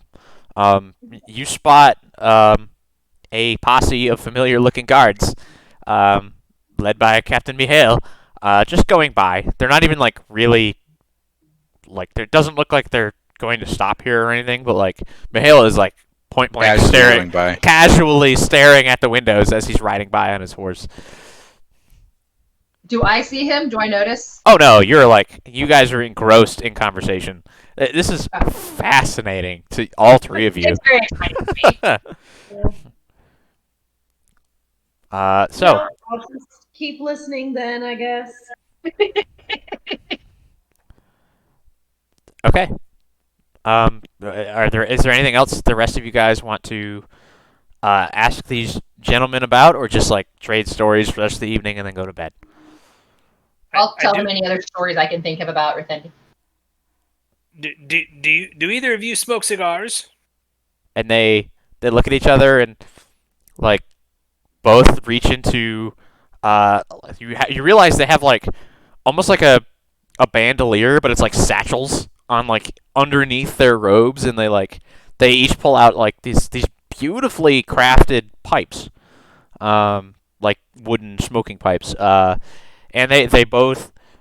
And as Danny, as you look at these, you realize that I actually don't even know what it's called, but the part where you put the tobacco, it's carved in the likeness of each other. So, Leon's is Lorenzo, and Lorenzo's is Leon, and but they're like this. You don't recognize the wood. I mean, you don't recognize most wood, to be frank, other than the fact that it's wood. But, but it's like it looks expensive. But Leon says, "Oh well, we smoke, but we're willing to smoke cigars, but generally we smoke the pipe." He is contractually obligated to tell you about his cigars. He does really like them, though. I will grant that. He genuinely likes them. I don't. Well, do you want one? And I'll hold up a box. I'm like, you can have one. Yeah. And Leon takes one. He looks at it, smells it. He just like puts it away. Lorenzo just shrugs and like just grabs one and puts it away. Thank you. Okay. We're friends now. I'll see you. I shut the box and leave.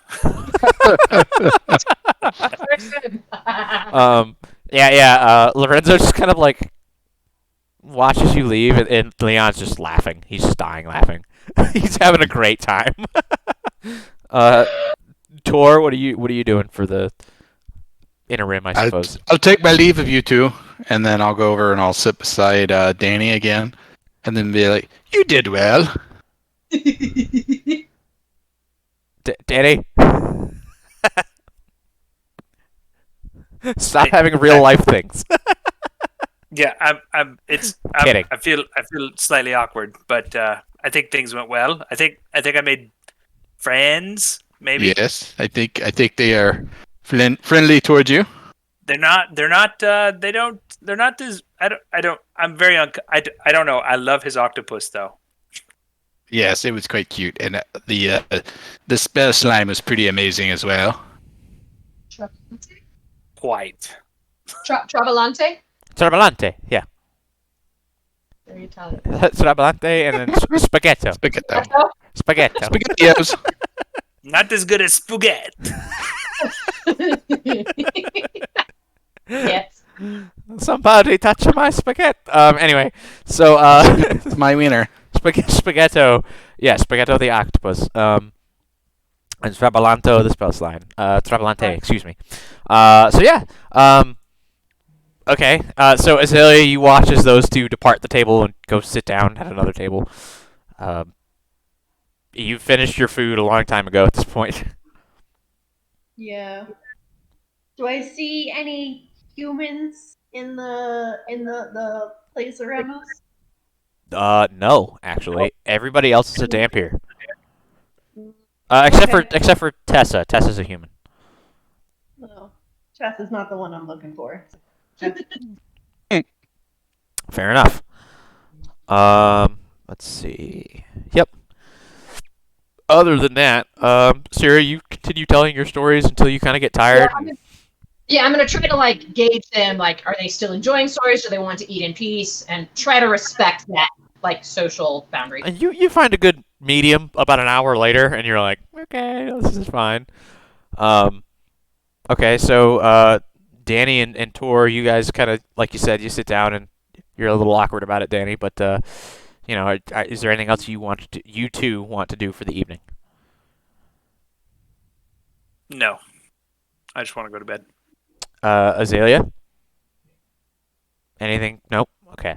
No, I'm just gonna keep tabs. If anything interesting pops up, I'll stop and listen. But otherwise, I'll end up going to bed soon.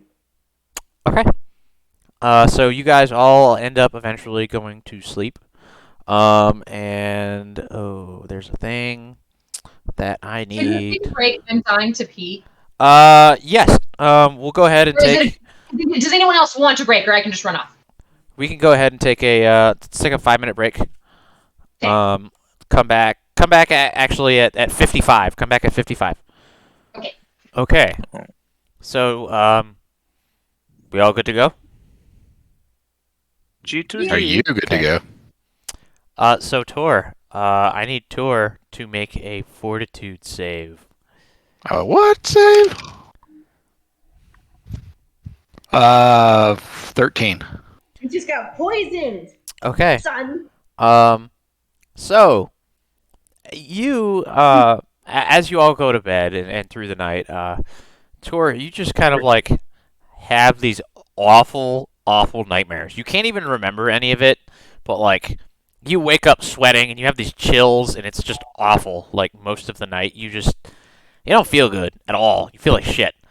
And you get enough sleep to be not really like truly fatigued, but man, you awaken the next morning with sickened 1. You asshole. I mean, Yeah, you are sickened 1.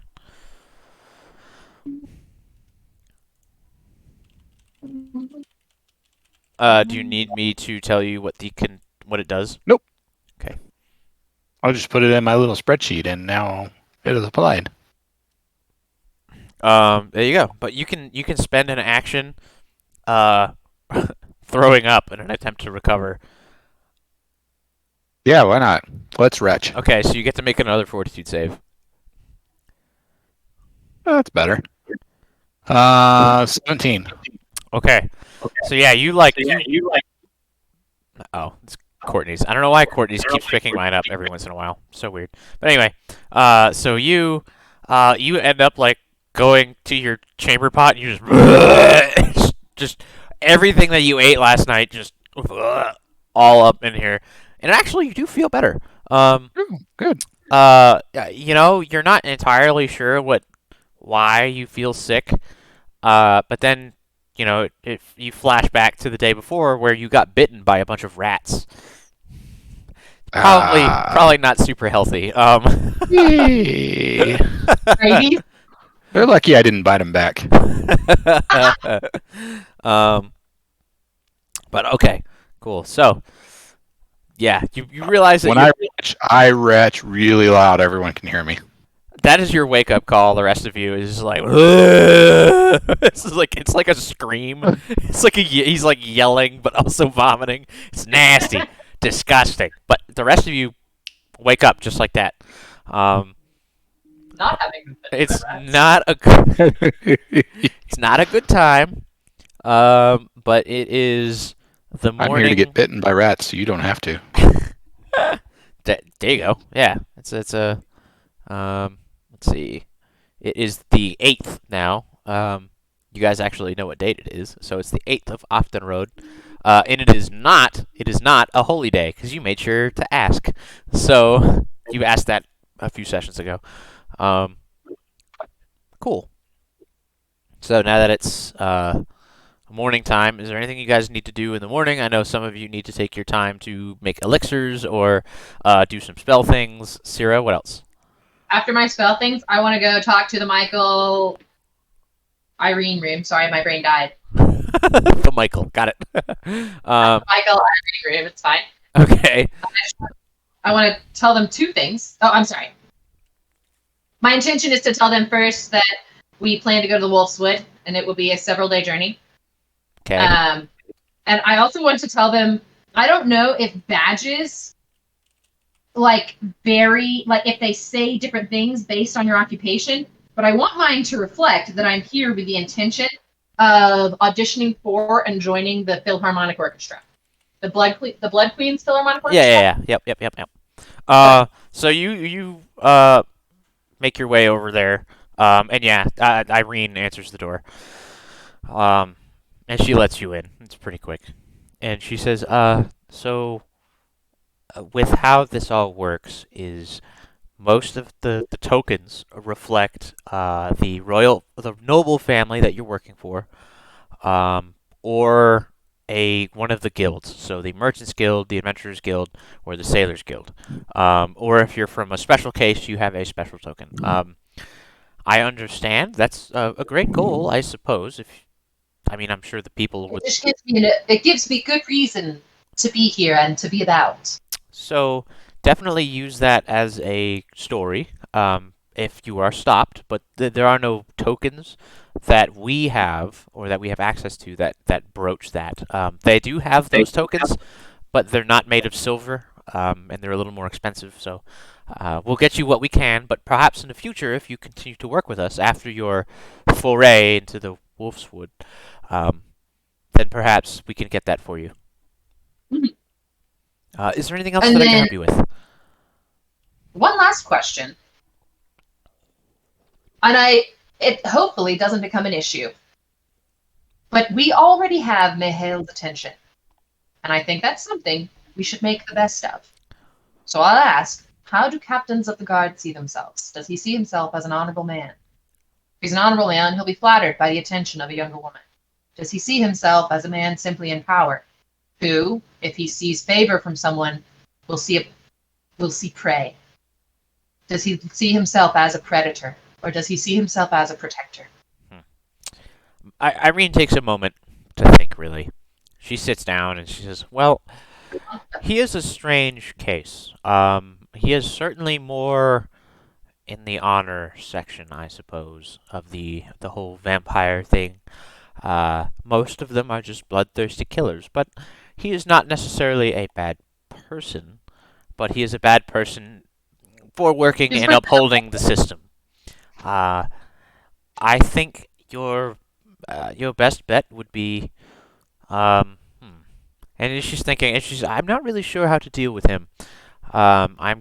We have something in motion for now to get his attention away from you all. But I'm not planning that, and I really don't know how that's going to operate. But I will look more into him. Michael, who is like snoring over in the corner, is like passed out in his little bedroll. I will speak with Michael about more, perhaps other ways we could either get to him or leverage his attention. I want to know if and in what manner he may be used. I don't intend to harm him. And but already attention. Irene is just, we'll work on it. That is something we'll look into.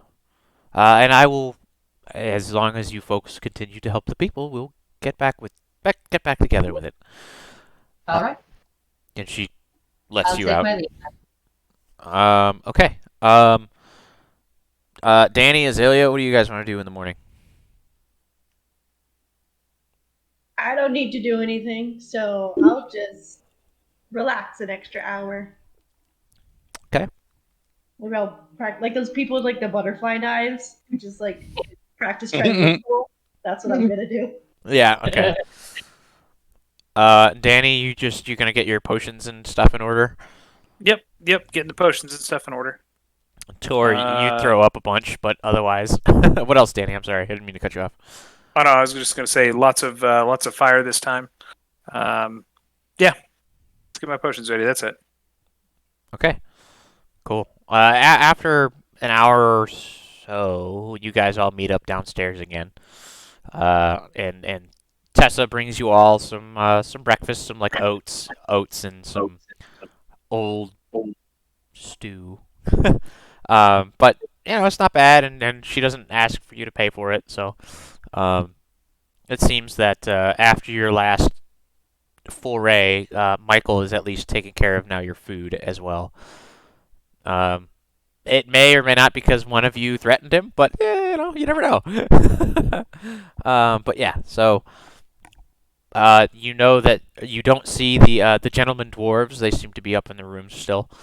And it seems mostly the lobby's like empty, or lobby, where everybody's eating is empty.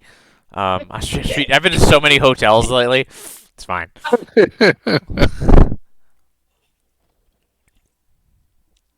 What do you guys want to do? Set out. I'll just go ahead. No, all you. Go ahead. I was just gonna say, if everybody's eating, then I'll just kind of sit down and just be like, oh. Just still feeling queasy and nasty from being sickened. And I'm gonna go over to Tor and be like, "Hey, you think you're poisoned?" I don't. I don't know. I feel nasty. I think it was those rats. I could give you an antidote. It's usually like poison, but maybe you're poisoned. I don't know if it's poison or poison. Either way, I've got an antidote. If it bites you and you get sick, it's venom. The poison. Is it plague? Okay, I gotta know. If it's plague, it's one thing. If it's poison, another. But I can make it for you. Danny, you can do a medicine check if you want. Medicine check. Oh my gosh, I'm gonna fail that. Oh, character sheet over here. Medicine. Oh yeah, 0 bonus. Let's see what's up. Yo. Yeah. Well, we're looking at a 12. I'm technically not sickened anymore, right? You are not sickened anymore. All right. Okay. Well, actually, you do realize, Danny, that it is probably some sort of disease. You don't know which one, but it is most likely a disease, not poison. Just based on just how he looks and the fact you saw him get bitten by a bunch of rats. Because you know most rats are not venomous. There's probably some sort of random outlier, but like as far as you're aware, they carry diseases. As far as I'm aware. Yeah, rats give me the Rona. Antidote protects against toxins. Well, you look like you're getting better. I think I'll leave you to it then. I'll get there. Thanks, Danny. No problem. I just don't want to waste my infused reagents on recovering patient. Yeah. Okay. So you remember Theodore took your cart, your borrowed cart, around to the stables, and it is still there, along with the jackass, who is well fed and watered. What are you guys doing? Fucking camera. I'm gonna climb in the back and lay down. Who's driving? Just like go back to I bed. think they were going to take the cart back. You guys argued against that, so you're like, Oh, okay. yeah, Theodore was going to, and then you were like, no, we're gonna do it because it'll draw attention, and you're like, and Theodore was like, okay, so. Oh, Danny, are you not driving the cart then? No, I'm sorry, Tor, you drove it last time, right? Mm-hmm. You're lying in the back. Okay, I'm going to do my best. Okay. You guys I all. fully expect Captain Mahale, and if I do, I'm going to be as friendly as I feel like is reasonable given our weird encounters thus far. So you guys head back to the warehouse, and he's not there.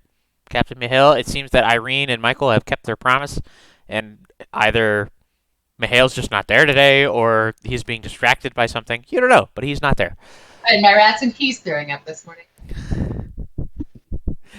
Cornelius is there, the manager, who waves, and he just kind of like directs the cart. He doesn't say anything. He said last time that he was gonna send the check or the check to Theodore. So he's got other things to do. Clearly, he's like writing on a ledger or something, and he just waves, points, and then like walks away. You guys successfully drop off the cart and the ass. What are you guys gonna do now? Go to the north gate. Okay. Cool. That's easy enough. You guys head down the old Imperial Highway toward the north gate of the Queen's Circle, the massive edifice of the Cathedral Palace spiraling into the clouds above you. You're unsure of how high the castle rises into the sky, and you tear your gazes away from this dizzying heights as you kind of it takes you a few hours to get there. But, it's more like you're kind of on the southeastern side, and you have to kind of come up and around, so it's a little bit of a walk, but so the wall surrounding the Queen's Circle is quite tall. Let's see. Yeah, about 150 feet high. Fairly high for some of you short people. Even for you tall people, it's still fairly high. And the dark stone is heavily manned. There are tons of guards patrolling the crenellated wall along the top. In the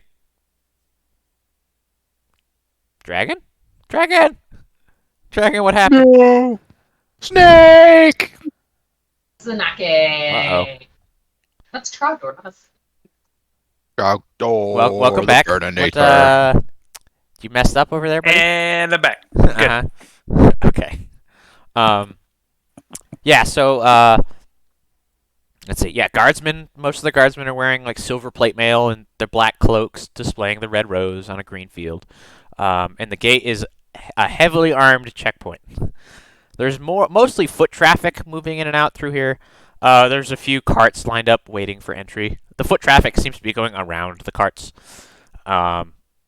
Each one is being carefully searched by at least 4 guards each as you approach. There are a lot of people here.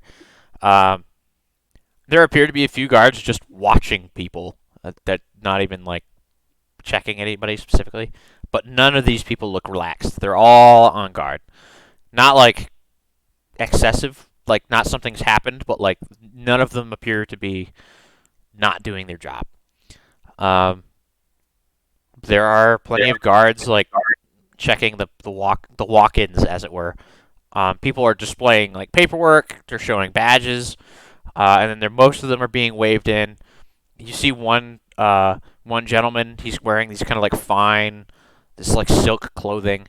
And he's talking with some of the guards, and he gets pulled aside into the the wall is thick enough to have a shack or a room or multiple rooms inside the wall, and he's pulled aside. But for the most part, your group makes its way toward the front.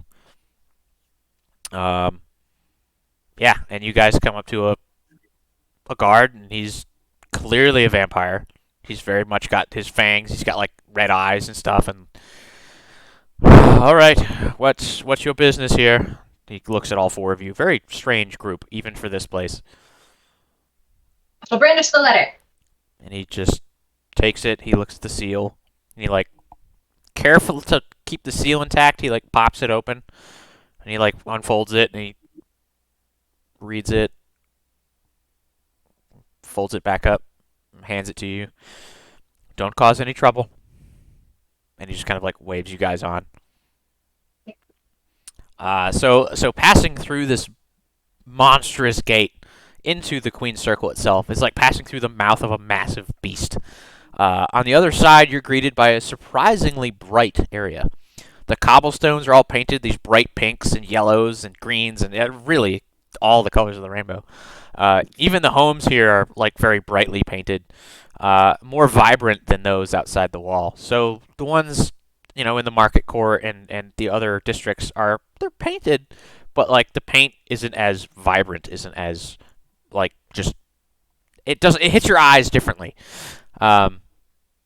So you can tell immediately that these are like the homes of the wealthy people, and they're about the same size as those out in the city, but mostly like they're more luxurious, and they're clearly meant for like a single family rather than three or four families living in one home.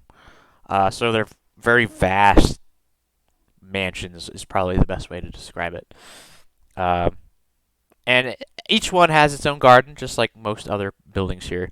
But they're overflowing with these brilliant flowers, and the people you see in the street are actually dressed similarly to those outside the circle. Just again, they're more like silks and more fancy, and other like expensive materials and jewelry and whatnot. So they're clearly more well off.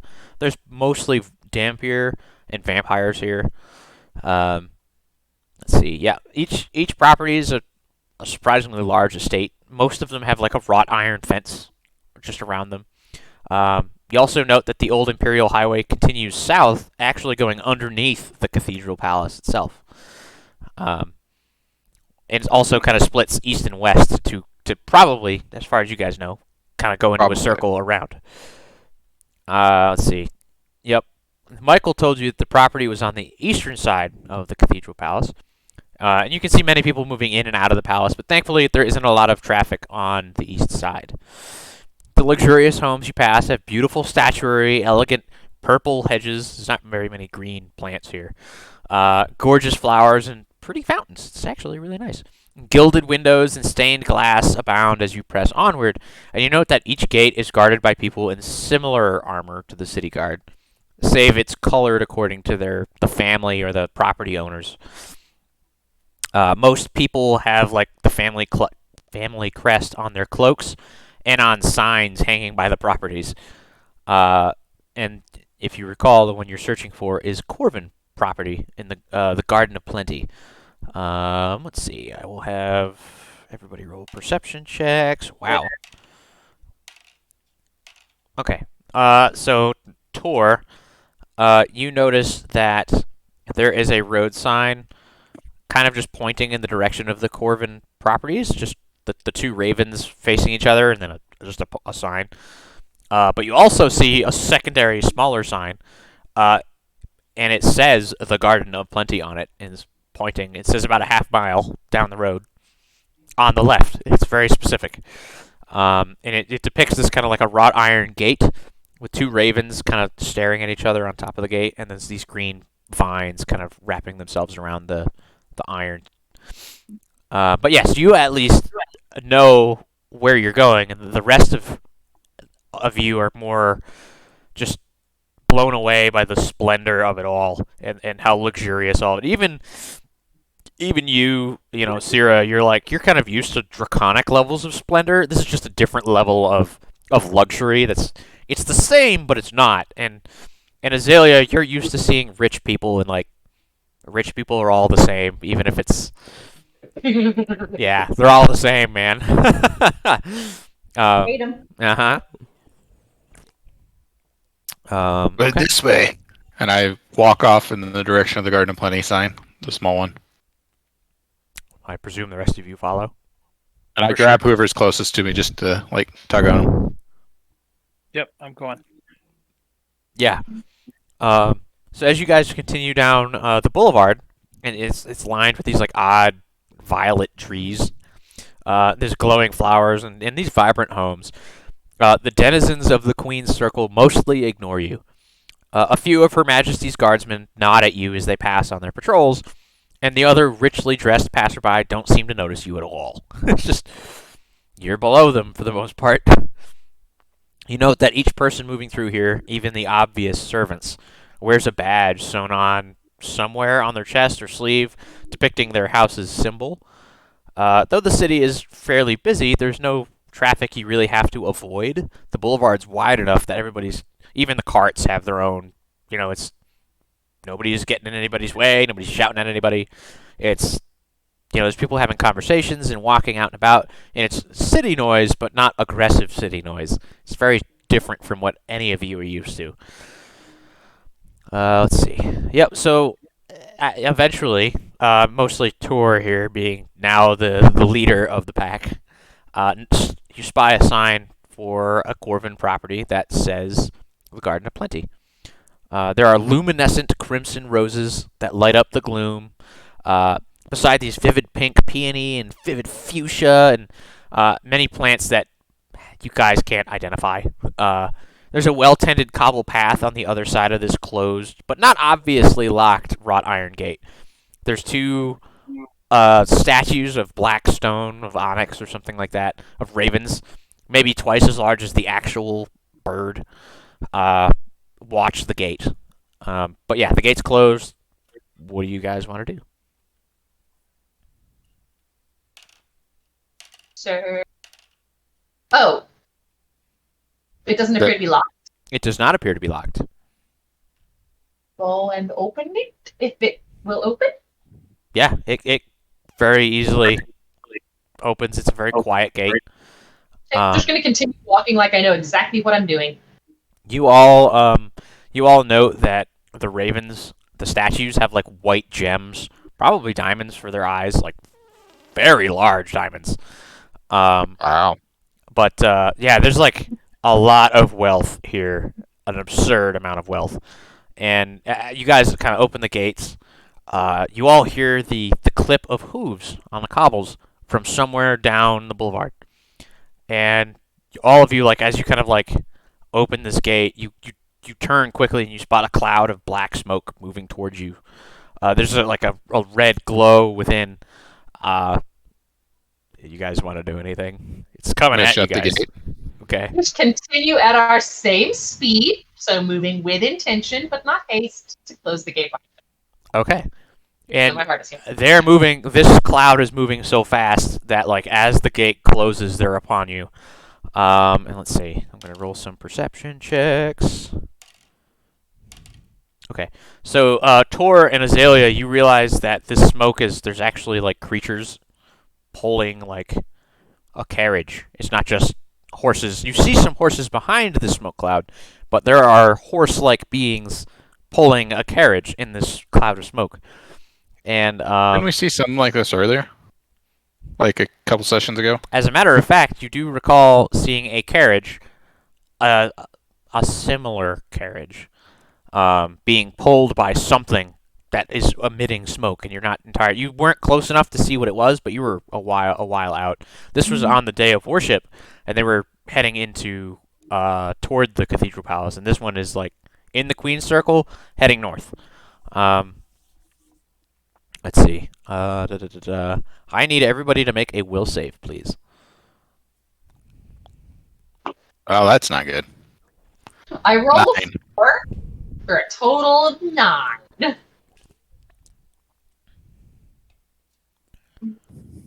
13. 18. We're doing great, you guys. Okay, so Danny got an 18, Azalea got a 13. Tor, what'd you get? A 9. Oh, okay, and then you two got 9s. Okay, I thought you said 19. I was like, wow, that is great. That's unironically great. Okay. Okay, cool. So, as you guys like pull this gate closed, you realize that there's a posse of royal guardsmen behind this carriage, and it's a black paneled carriage, and it's trimmed in crimson and green, and is the most expensive piece of equipment any of you have ever seen. Go ahead, Cyra. I'm so sorry. I realize I may have misunderstood the situation. Are we at the end of a road, or are we off the side of a road? Off to the side of the road. So, like, are they coming down our road or coming down the main road? they are coming down the main road, which is also your, like... So the main road, they could easily see you. Oh, okay. That's all I want. I was just like, wait, are they obviously coming directly at this gate and we shut it in their faces? No. That's fucking rude. No, they're coming up the road, and yeah, there you go. Well. Yep. Sorry. Clearly covered in precious metals. Like, this is... Even Cyra, you... the rest of you, even though you know, rather than be curious, you should be smart and not draw attention to yourselves. Azalea, you quickly, like, you get behind a bush. Like, you just, that's your reaction, is just like, I'm gonna step out of here. Like, Tor, you just, like, try to turn your back on it, and you And you do kind of like a full circle of like, where do I hide? And you just kind of like, you don't really see anything. You're just like, oh shit. Danny just like averts his eyes. He knows better. He's like, not looking at it. But Cyra, time seems to slow as your curiosity overcomes your fear. Because you think you know better. You really do. But like, you can't help it. It's something new and it's weird. And you just like, look up at it. And you raise your head, and rather than hiding, you freeze.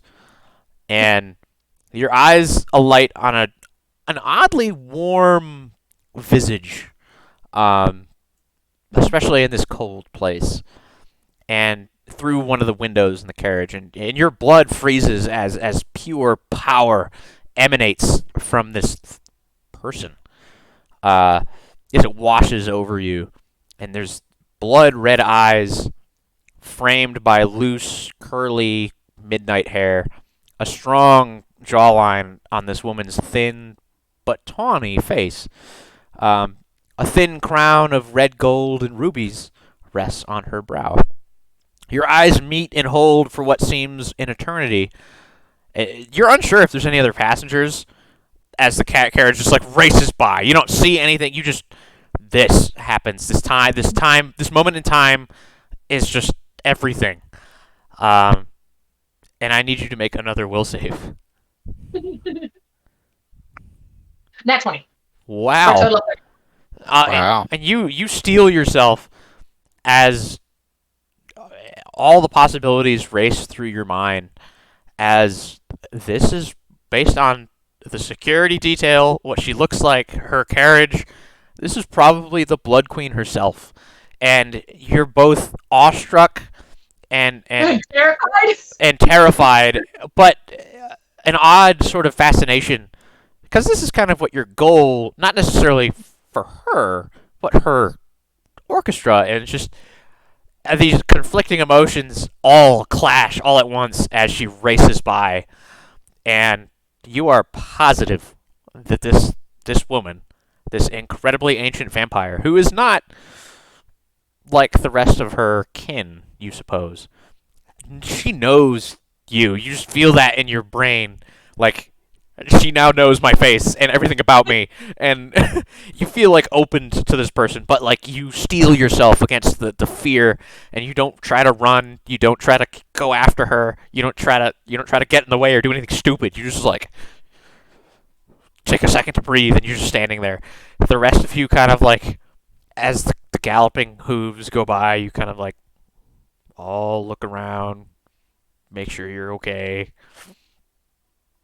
But yes, it seems that you have survived your first encounter with the royalty of the land, as best as you can guess, anyway. I'm actually going to kowtow, even though I know it's way too late. But just in case anyone's still watching, because it's what I should have done in the beginning. Yeah, you go ahead and you get on the ground real quick and like, oh my god, and you know, head to the ground at least. yeah, and the rest of you just kind of like, Mason, come here.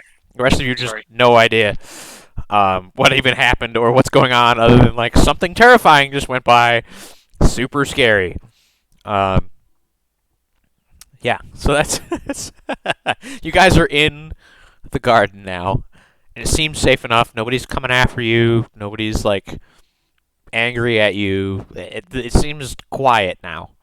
Even the city traffic like is kind of not in this area anymore. What do you guys want to do? What was that? Pretty sure that was the Blood Queen. The blood queen. Oh, oh. How far's the parcel? Parcel. They said it was what, under a rose bush? Yep, rosebush. Perhaps we should fan Into out the far and look. row. I think we should hurry. Yeah, I agree. Okay. 4 rose bushes. Yeah. So there's a couple of rows of rose bushes. There's like some like benches every 20 or 30 feet. Um, let's see. I need everybody to roll a perception check, please. 16. 13. Another nat 20. Nice. 13. Okay. So Tor, you kind of like you make a beeline to the far end of the Garden of Plenty, and yeah, you just like head right for this rose bush. But Cyra, you are taking a little bit more time. You realize that there's probably more at play here than just some garden and the Blood Queen going by. There's like too many things happening at once for you to just stand and not look around you. And you spy on one of the benches about 4 or 5 rows down as you kind of like walking through. There is a large white raven, and it's an actual bird, and it is like staring at you. It is just watching you. Who is running towards a bush right now? Tor is like down. He's past this row. Tor, could you help me real quick? I have something I need your assistance. Kind of like look back. What do you need? I just need you to come over here and help me with something real quick. Is it heavy? Yes. Ooh, I like lifting heavy things. Come. So as this is occurring, Danny and Azalea, you see this happening. What are you guys doing? Do I see that raven? Do you point it out to the rest of the party? Oh, Cyra? When he gets there, yes. Yes. No, I'm not trying to keep a secret. I'm just trying to, like, as much as I can in this weird situation, trying to act like a person who just saw a weird-ass giant white raven, which is not standard. I want to look around for a second raven. Just make sure it's just one, or are there two? Danny, make a perception check. Azalea, what are you doing? I guess I'm just gonna try to look real hard for the package, but not make it obvious. Just like, oh, look at the flowers. Make another perception check then. Danny, what'd you You get? point out the 22. nice. Azalea, what'd you get? 18. Tor, what are you gonna say? I was gonna say so. Sarah points out or mentions the raven to us all. That's right. Tor, what do you think of this raven? And I'm going to walk towards it, and I'm going to, like, reach out a hand for it to see if it'll get on my hands. Hello? Well, their seal is 2 ravens. I suspect this has something to do with the house. Danny, are you following these two? Like trailing, but I'm really looking for a second raven. I'm trying to make a connection with Stringer. So, Azalea, you just like you see this happening, and you're like not having anything to do with it, and you go down to the last row, and like you Do I find see her doing this? like you are enthralled by this raven. You're more like, this is weird. You're so into the weird shit right now. Like you only have so many brain bites for the weird shit. And Azalea, you like make a beeline towards what you think is the last rose bush, and you see like a lump of dirt where like something might have been buried. So Danny, I'm gonna get out if I think the raven's not watching. I'm gonna wait till it's a good time. well, there's like plenty of plants in the way. Doesn't seem like anybody's watching you. Okay, as long as I'm not being watched. Uh, I'm gonna check. Can I use a seek action to make sure that I'm not being watched? sure, you can Okay. do your perception check. Okay. 18 again. Nice. It doesn't seem like there's anybody else here. Okay, I'm gonna quickly grab the package. But now you uncover it. It's not very well buried at all, but it's hidden enough, and you slide it into your pack or under your cloak. Whereas Cyra, you kind of hold your hand out to this raven, and it like just cocks its head to the side and looks you up and down. It doesn't get on your arm or anything. It's probably like a 25 or 30-pound bird. It's a big animal. Yeah, Tor, you're like, that's a big bird. It's a big bird. Danny, you don't. Sorry. Danny, you don't see any other birds, but you sense something is not quite on here, and you do a quick spin, and you see a child, for lack of a better term. Somebody who appears to be 8 years old, or so, very short. And as you see this person, How long have they been 8 years old? ah, um, 107 years. and as you, Cyra, say hello to this bird, you hear a tiny hello come from behind you from the girl that Danny is looking at. And Danny, you notice that this girl's eyes are just like white. And the raven kind of squawks and like Cyra flies over your head barely, and just like lands on this girl's shoulder, which is impressive because she's tiny and this bird is like half her size. And it kind of like lands on her shoulder and kind of rubs itself up against her head and then like takes off, kind of does this, starts just kind of wheeling overhead. Yeah, that's a big bird for a little girl. So looking at her, Danny, you have the kind of the best view of this person. How tall are you, Danny? Ooh, great question. I am precisely. Let me find it. Oh my god. I am precisely. I didn't fill it in. I am 4 Okay. feet tall. Okay. 4 feet tall. Very precise. 4 feet tall. That sounds appropriate. Sweet. So this girl is maybe 6 inches shorter than you, and she was like not far away from you. She was like right behind you. It was like weirdly, it was like uncomfortably close to have a child randomly show up behind you, like out of the blue. You didn't hear her coming. But she's got like black hair down to her shoulders, very pale. Like I said, she's got white eyes. She's wearing this like iridescent black dress with these like raven feathers on the shoulders. And she's got this silver necklace on with a very large opal. Yeah, and she's just, hello. What are you doing here? We were sent to deliver a message. We already dropped it off, though. We're on our way out. Roll a deception flowers. check. Pretty flowers. Oh, that's not good. 13. She just like pointedly is not looking at anybody in particular, but like just the feeling that all of you get, the three of you get from her, is that like she's no longer paying attention to Cyra. All right. Sorry, we were going to look through the rose bushes. I know we weren't supposed to. I'm gonna start to. I do want to start to approach her. She doesn't move. Your bird's pretty.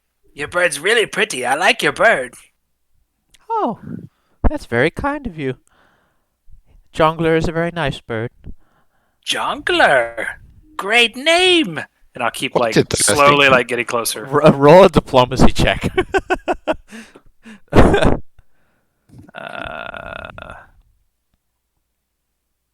16. Azalea, you have the package and you can hear a conversation going on, but like you don't pick up but there's clearly a voice there that you don't know. What are you doing? I guess I'll walk towards the group. Okay. But like Who not are you, super lady? close. I wanna get maybe close enough to hear, but I don't really want to be involved. Roll a stealth check then. You're trying to be unobtrusive. Yeah. 18. Okay. Okay. Yeah, okay. She doesn't say anything as Cyra, you note that you were there to get something out of the bushes, and Danny is sweet talking the bird. Tor, what are you doing? I did not retrieve something from the bushes. Fair enough. I ask her who she is. Who are you, little lady? My name is Estelle. I'm Estelle. It's nice to meet all of you. And she does a little curtsy. I'll curtsy back for sure. Do you know how? Ha! Do you know how to Now- curtsy? I'll be like, ha! I will curtsy lower than she did. I I kinda suspect she's Half more- bow, but I'm giant, so I'm not gonna go down all the way. That's fair. um. Well, Do you live here? You just and she's like she has a lot of questions and she's not really sure how to go forward and she's just kind of like and she points behind you guys. She says I live on the other side of the fence. And there's all you can see kind of through the foliage. There's like a fairly large compound on the other side, but you can't see anything specific about it. So, based on our knowledge, we understand this. She's probably a vampire, right? I mean, probably. Okay, probably. Tor Guys can are roll. children? Tor can do a lore check if he wants. Yes. A vampire lore. 14. It's very rare, but two vampires can in fact have children. Yeah. It's mostly like the problem is like dead people because they're like dead. It's weird. It's having things, giving birth to things usually requires being alive, and like at least half of the equation has to be alive.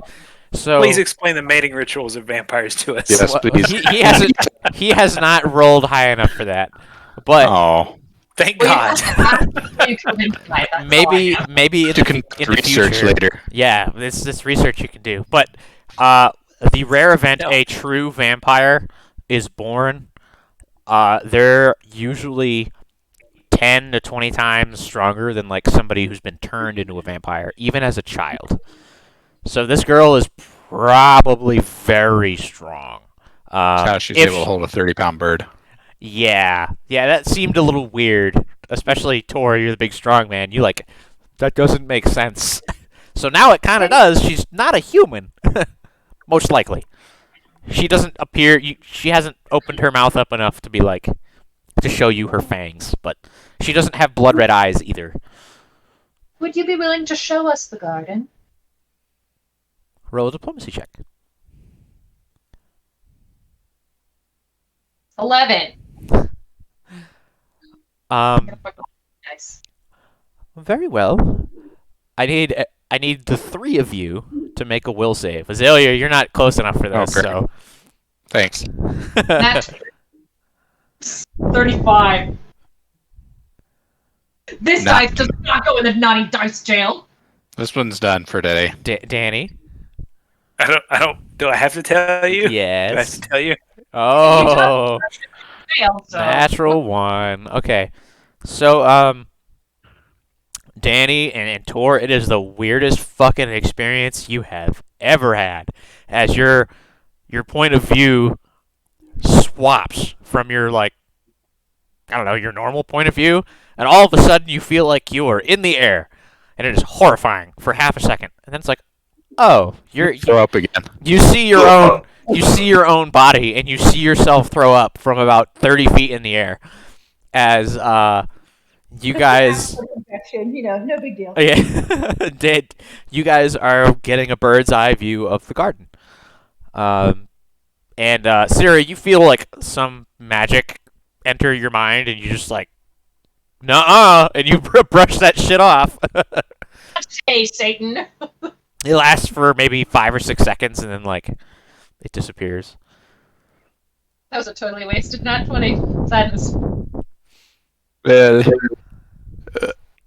that was interesting. I was not prepared for that, but thank you for that bird's eye view. She giggles a little bit, and I am Yeah. confused. Can I continue to approach? What distance am I from her now? you're maybe like 10 feet away. Can I continue to approach her? Sure. And then I'll say, "Oh, your bird must have really sharp claws." Yes, of course. He is a raven. I don't keep them sharpened per se, but he has nice talents. Don't sharpen them, you say? Well, you could. Did you know that? Perhaps I could show you. Roll a diplomacy check.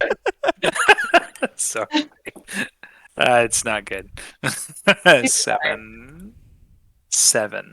Yep, 7. God, I need to get my charisma up. She just perhaps not. I think he's okay. But um I like you.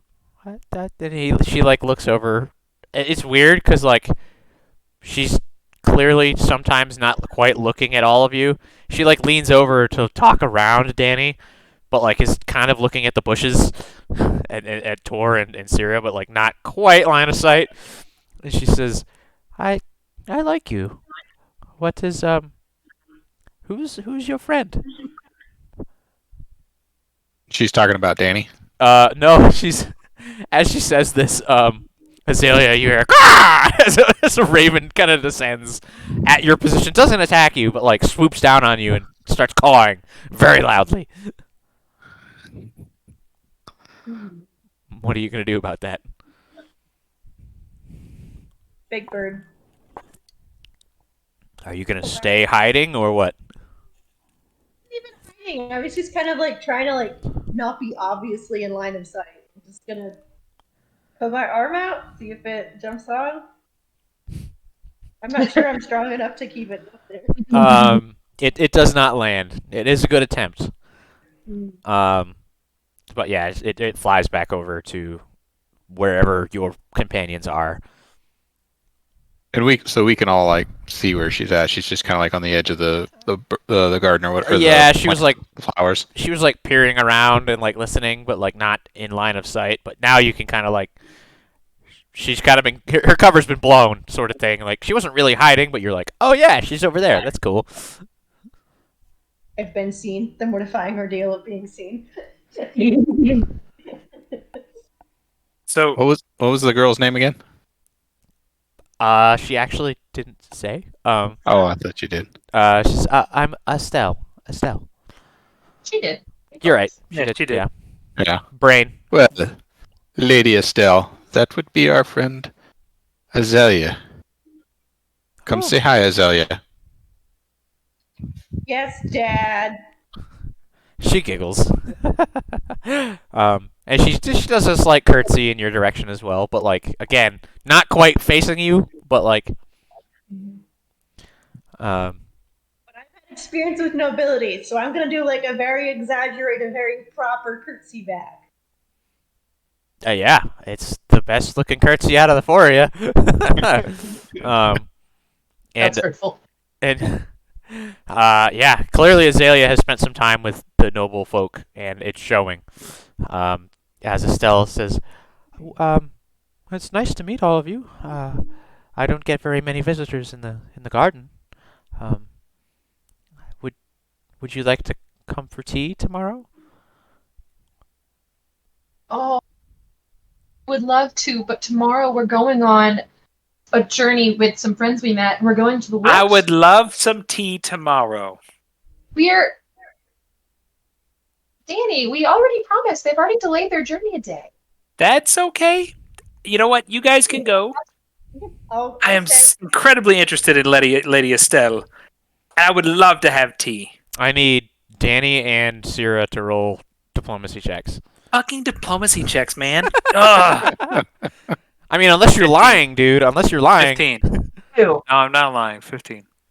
Well, I mean, yeah, I'm lying. Actually, no, I am lying. I do not intend to come back. It would be a deception check then. Go ahead. Well, What did you get, Cyra? I rolled a 22. Okay. So, 18 if it's diplomacy. Do I need to re-roll it? No, Because I rolled it as... it's Okay, fine. 18. So, yeah, and Estelle, she sighs and everybody is so busy. Maybe next time you're in town, if I We'll would be come back. back. I don't care about the trip they're going on. This is true. She was not interested in the trip. well, I think all of you together would be fine, but perhaps when you return and make your way back to Necroi, if you ever back here, maybe Well, you could come back and have tea. that would be lovely. And she smiles, Days are good for you. and she just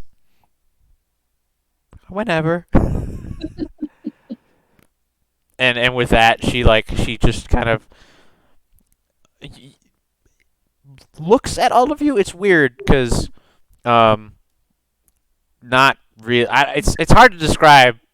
More like the raven lands on her shoulder again and looks at all of you, um, and then she just like disappears, just gone. Okay, I apologize. Where'd she go? I have to take this call. I'm sorry. Hold on. We'll be back. Sorry. The worst. I'm going pee. Patrick, so it's next. Same. Never mind. I missed it. Oh, well. It's fine. It's fine. Anyway, I mean, should you call them back? Is it important? Yeah, it's for my sleep study tomorrow, so I'll call them You back. should probably call them So back. I'll be right back. BRB. Give me a couple minutes.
Yay, sleep study stuff. So much fun.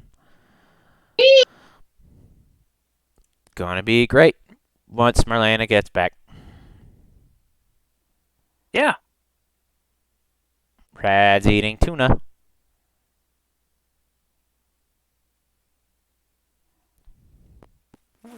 Okay. Cool. Everybody, thumbs up, thumbs up. Cool. Okay.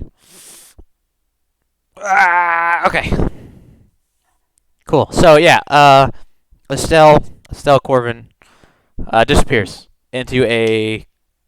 You realize it's not like a flash or anything. It's actually mist. You can actually see the mist, and it like drifts through Danny, which is horrifying to Danny, and it goes through Tor and Cyra, and yeah, it's kind of terrifying, but it just goes through the fence and then disappears.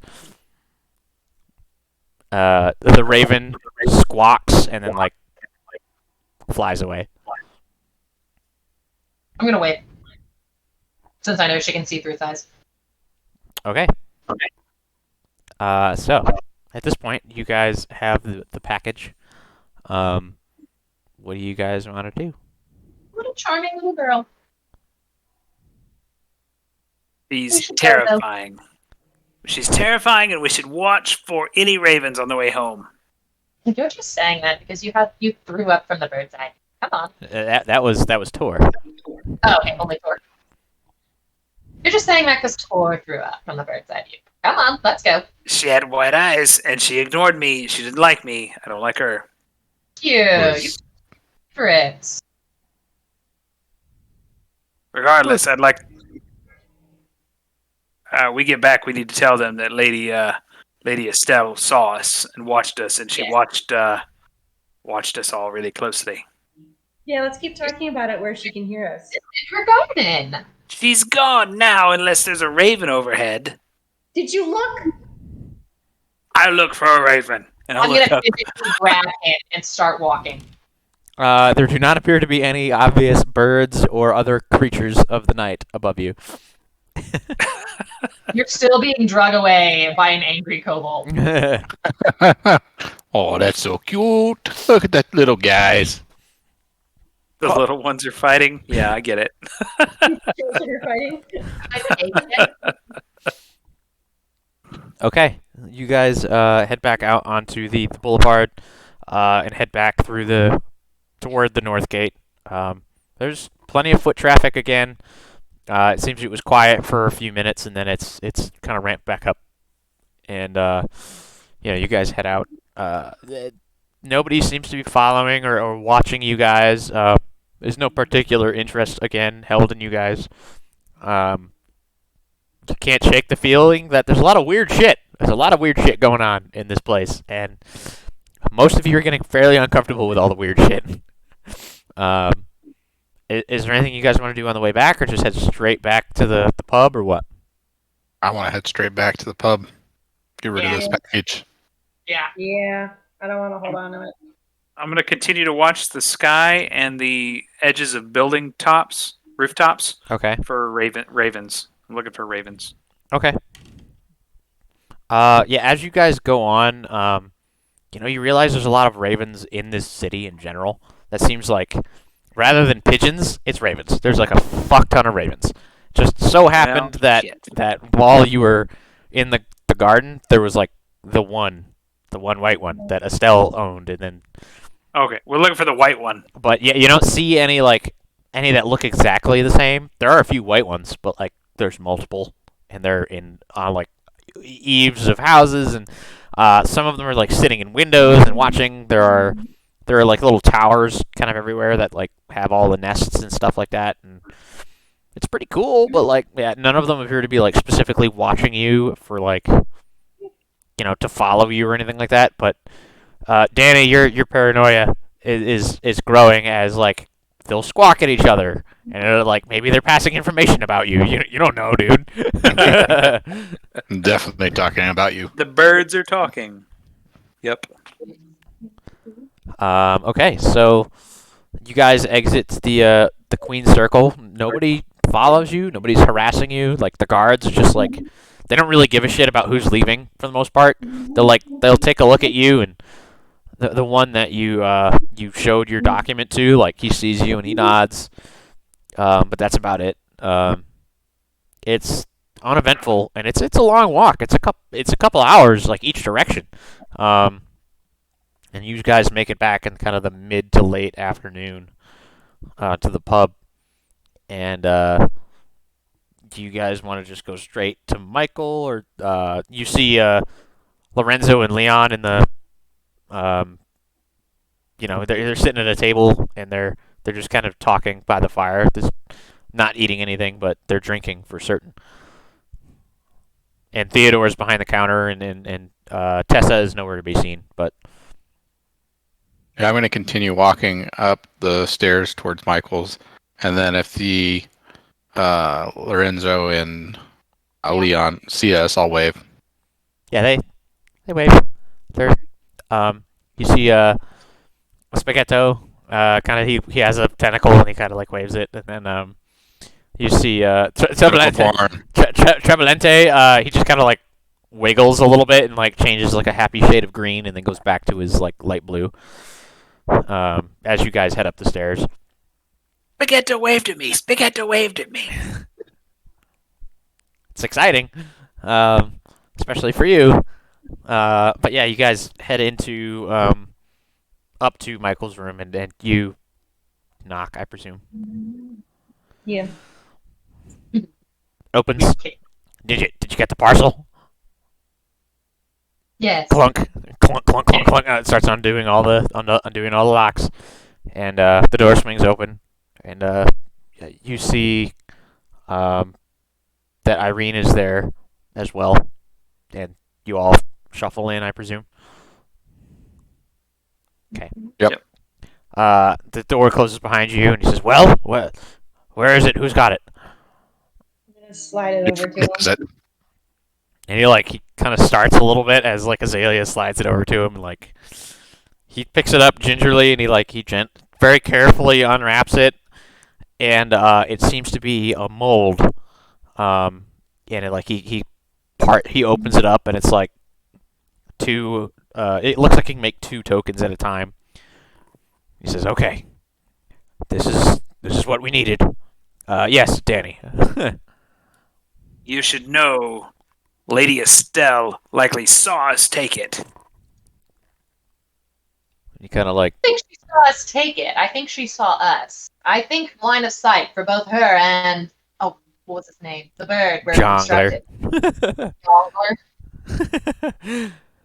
Regardless, definitely was watching one of us closely. Azalea, really. Azalea, who picked it up. Did she invite you to dinner or anything of that nature? You invited us to tea. Yeah, Danny wants to go have tea with her. And he and Irene look at each other. You didn't accept, did you? We couldn't. We already I made mean, I lied. Well, just She didn't really say when. you Mostly. might be having tea, but that might just be to sweeten you up. I don't trust her. She may look like a lot child. of sugar to sweeten him up. He's like, Hey. you can see him like try not to laugh because he's trying to be really serious, but he's like, well, all I'm saying is that this is a dangerous place, and the Corvin family are well known to be nice on the outside, and then, well, be vampires. They drink people's blood and then they eat them. Look, if she invited you to anything, just don't, please. No, Of course not. I was quite fascinated, though. It's not often you run into a vampire child. That's quite rare. It is. She's one of the few in the city. Very, very powerful. Blind, I'm sure you noticed, but that doesn't mean she can't see. I didn't expect her to be there. She's usually out and about or having a tea party with some guests. I don't know too much otherwise, but and Irene says, just don't, please. in the future, just I'm glad that you escaped with your lives. And I'm glad that It'd be you a brought shame this when we here. have to crush her with the rest of the undead here. And they like look around, and they know the room is secure, but there's still like a habit. It seems as they're like, yes, it. Well, it'll be. Isn't it like bad to ignore the nobility in the area if they like request something of you? Yes, yes. But it's different. There's a certain amount of request versus like order. I mean, she invited you to a tea party, which or well, was it tea? Was it supper? We just said tea. She invited you to this rather than told you to do it. It's a bit of nuance. I think you'll be okay. Especially if you're leaving with the dwarven gentleman downstairs. I think you'll probably be okay. But she won't forget. So just try not to go over there if you can. And if she finds us, then we have to say yes. So I don't know why we're. She just kind of like Irene just shrugs and says, "I, I, I don't know how to help you. I'm sorry. We didn't expect her to be there or anybody to be there really. Our contact told us that the garden would be empty." Is your contact to be trusted? Everything you've sent us on has had something go wrong. Roll a diplomacy check. Roll an intimidate check. I wanna do Oh, intimidate. yeah. Okay. Okay. I think 18. Let me double check.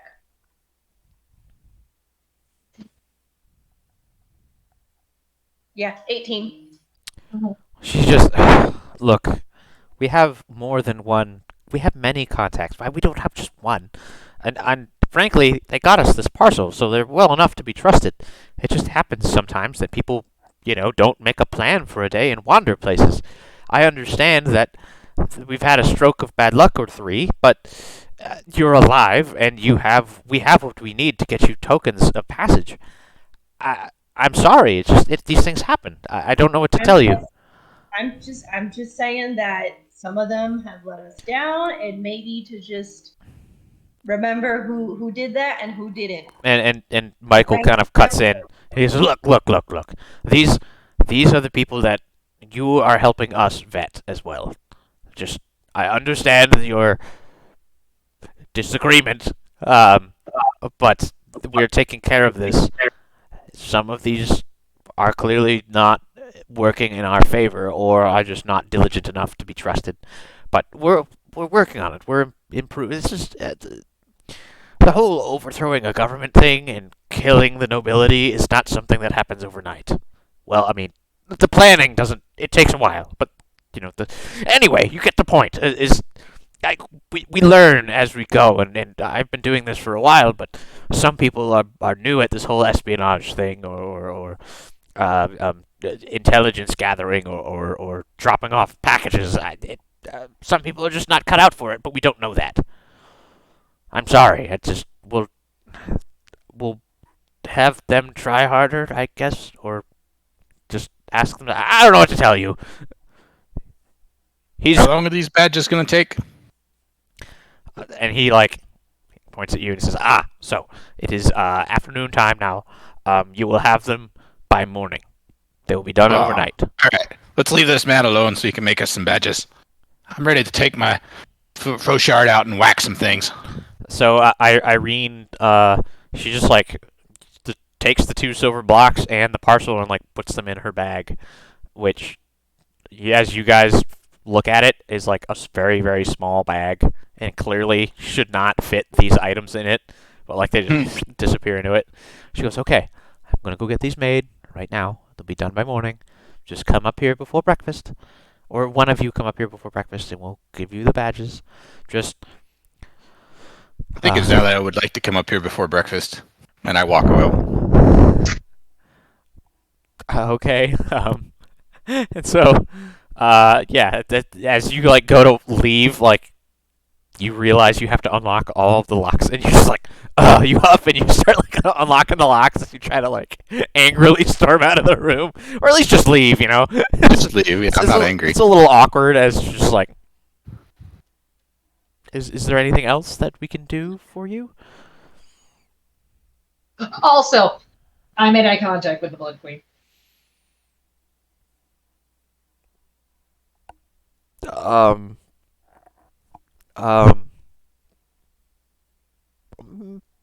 we're going to keep you out of the Queen's circle for a while. I know you're leaving town, but if you come back, let's just not do that for a little while. Yeah, there was a carriage and I panicked and I just didn't I didn't bow like I should have, and instead I just like stare right in the face. I understand that these things happen, and I understand what you're really in the city for anyway, which this might not necessarily be a bad thing for your long-term career goals, but for now, let's just not. As we're leaving, I want to jump up and be like, Cyra, you said something smart. That's amazing. Hey, guess what? Also, fire burns things. And I'll take a bottle and like try to show them like, we can burn things with fire. And then like try to leave, like trying to say something also smart. I'm so confused. She said it. So you said a smart thing, telling them that the Blood Queen saw you. Like that's super smart. Like I'm excited you told her because I forgot about it, and I also want to share that like we can burn things because that's also smart. They're also like mildly confused, but they're like, we'll keep that in mind. And the door, you get the door open and like like you all kind of like leave, and like Irene like closes the door behind all of you. Awesome, fire. And like Irene's like ushering Danny out of the room as she's like trying to close the door so Michael can lock it behind her. Danny, that's pretty cool. But how about we take you down there to meet the dwarfs again? Maybe get some brews. Okay, yeah, absolutely. They're awesome. I like them. Actually, right. Let's go. Let's go, Danny. Okay, so you two are going downstairs. Cyra and Azalea, what are you guys doing? I mean, it's time to eat, right? Yeah. Yeah, You're I'll a go down. fatty. The people are. Okay. You all head downstairs. I'm still gonna sit separately though. Okay. You all come downstairs together, and then you like split off and go sit at a different table. Fine. There's nobody else in here other than Theodore, and then Leon and Lorenzo. And are we approaching the dwarves? I thought so. We're going. I'm I leaving do- the way for us to go down and sit with them. What about Azalea? Can we Azalea say hi? The two dwarves like Uh, peer around the three of She you. wants to. She's kind of moody. Moody. And they just kind of like wave. Azalea At just me? at you. Azalea, wave back. I mean, She's our friend Azalea. She's quiet. It's okay. They both kind of nod, and Lorenzo's like, yeah, I get that. I understand. It's okay. We'll see you in the morning, or you can come over whenever you want. It's It might be that time of the month. Who knows? It's just like they both look at you like they just brush it off, and they're like, "We're gonna get some food." go right and like kick a leg out of his chair. I Okay. don't care if it's property Make damage. a Tor, make a reflex save. 7. so Azalea just like My dice are failing me. kicks the foot out from your chair, and you just like spin and fall backwards onto the floor. I just start laughing. That was funny. And the dwarves are like, they kind of just look at each other. Does anybody speak Dwarven? Ooh, I I do not. do. I believe I language. speak another D language. No, Same. I don't. Oh well, speak wait a minute. common There are and no orcs. There's no orcs, right? Correct. Why did I pick Orcish? That was Dwarvish. It's supposed to be. I speak Dwarven. Yeah, you just Dorkish. You're dorkish. Leon leans over to Lorenzo and goes, "This is this is gonna be fucking interesting in Dwarven. Are we sure about this?" And Leon's like, "Yeah, it'll be fine. It'll be okay. There's just it'll be fine. And they're a little bit younger than we are, but that's okay. And I remember being that young, and we made some stupid fucking decisions. I mean, not you, but like, and they just kind of like start going back and forth in Dwarven. It's not like an argument or anything, but they're clearly having this complex conversation. And Danny, you're just like, shit's getting kind of personal. Yeah, I'm definitely not going to speak to them in Dwarven. I'm not going to reveal that yet.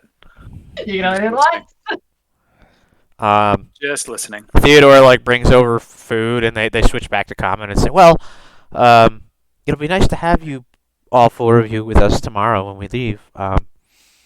Is there anything you all have to do in the morning before we leave? I understand that you had some things to take care of in the city." Look, we got Be everything ready to go after breakfast. Excellent. That's wonderful. That'll be great. We have many things to do. Traveling and exploring and traveling and exploring and well, okay, maybe not that very many things to do, but we have things to do, and I would be excited to share the road with all of you fine people. And he looks at each of you and says, "Ah, never mind. Okay, so in the morning after breakfast, we will eat breakfast here.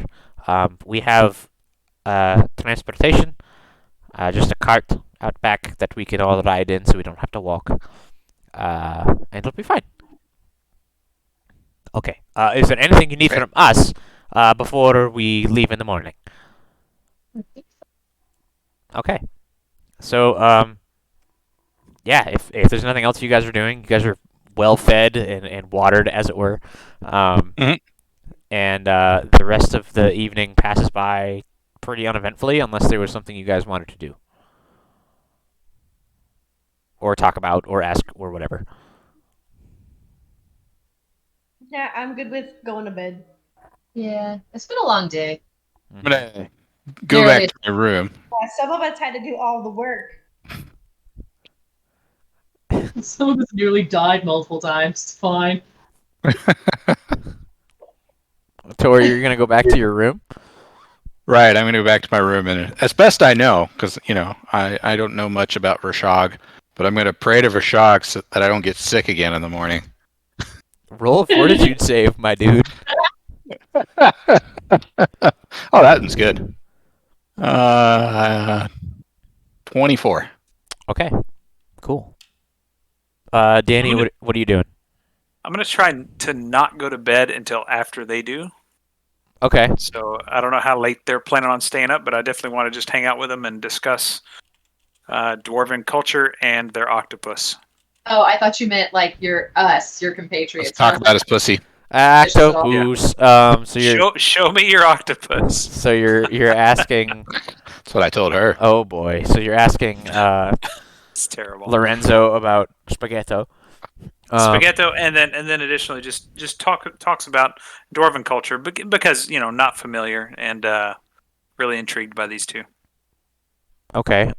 Is there anything you want to know? Do you want to? Not specific. No, this is just Danny getting more comfortable with dwarves. Okay. That's fine. Okay. Yeah, for somebody who was like xenophobic the day before. Well, no, but these are not dwarves. Like it immediately told me dwarves are not what I thought they were when he said he was from the coast. Like, okay, wait, I don't know what they are, right? Oh, So- shit.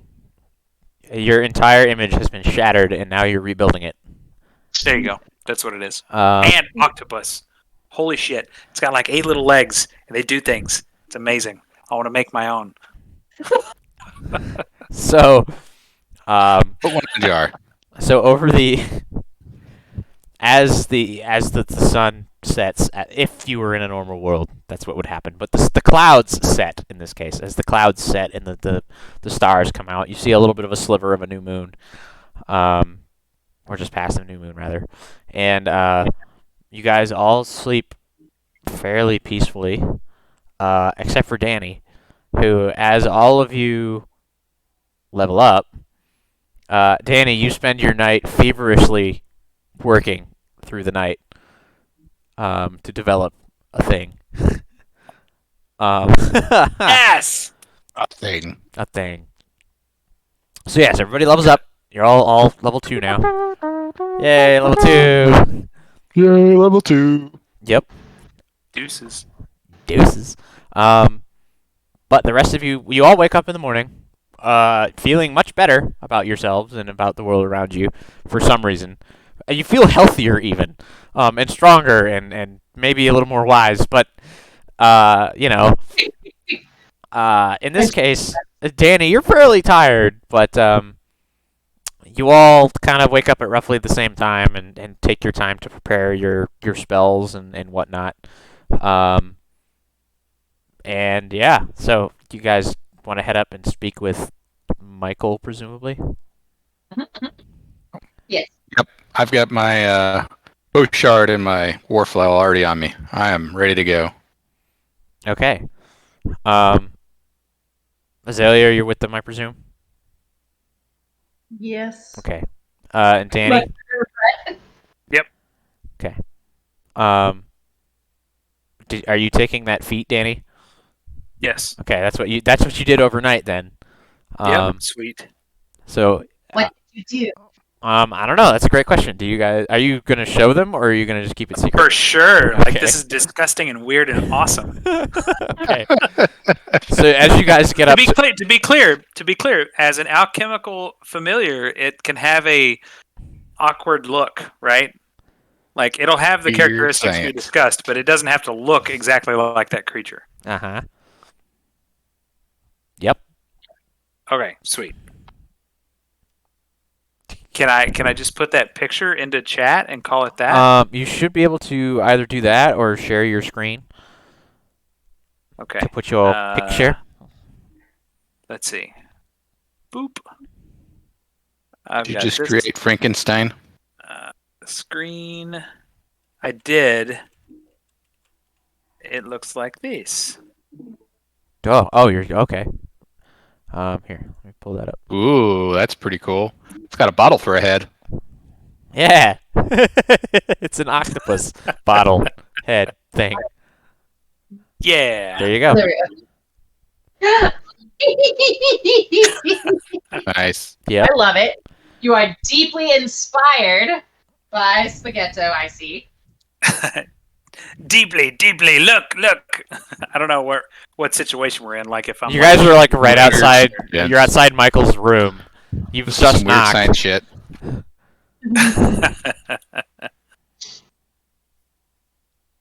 Yep. Love it. So yeah, so you guys are just outside the room there.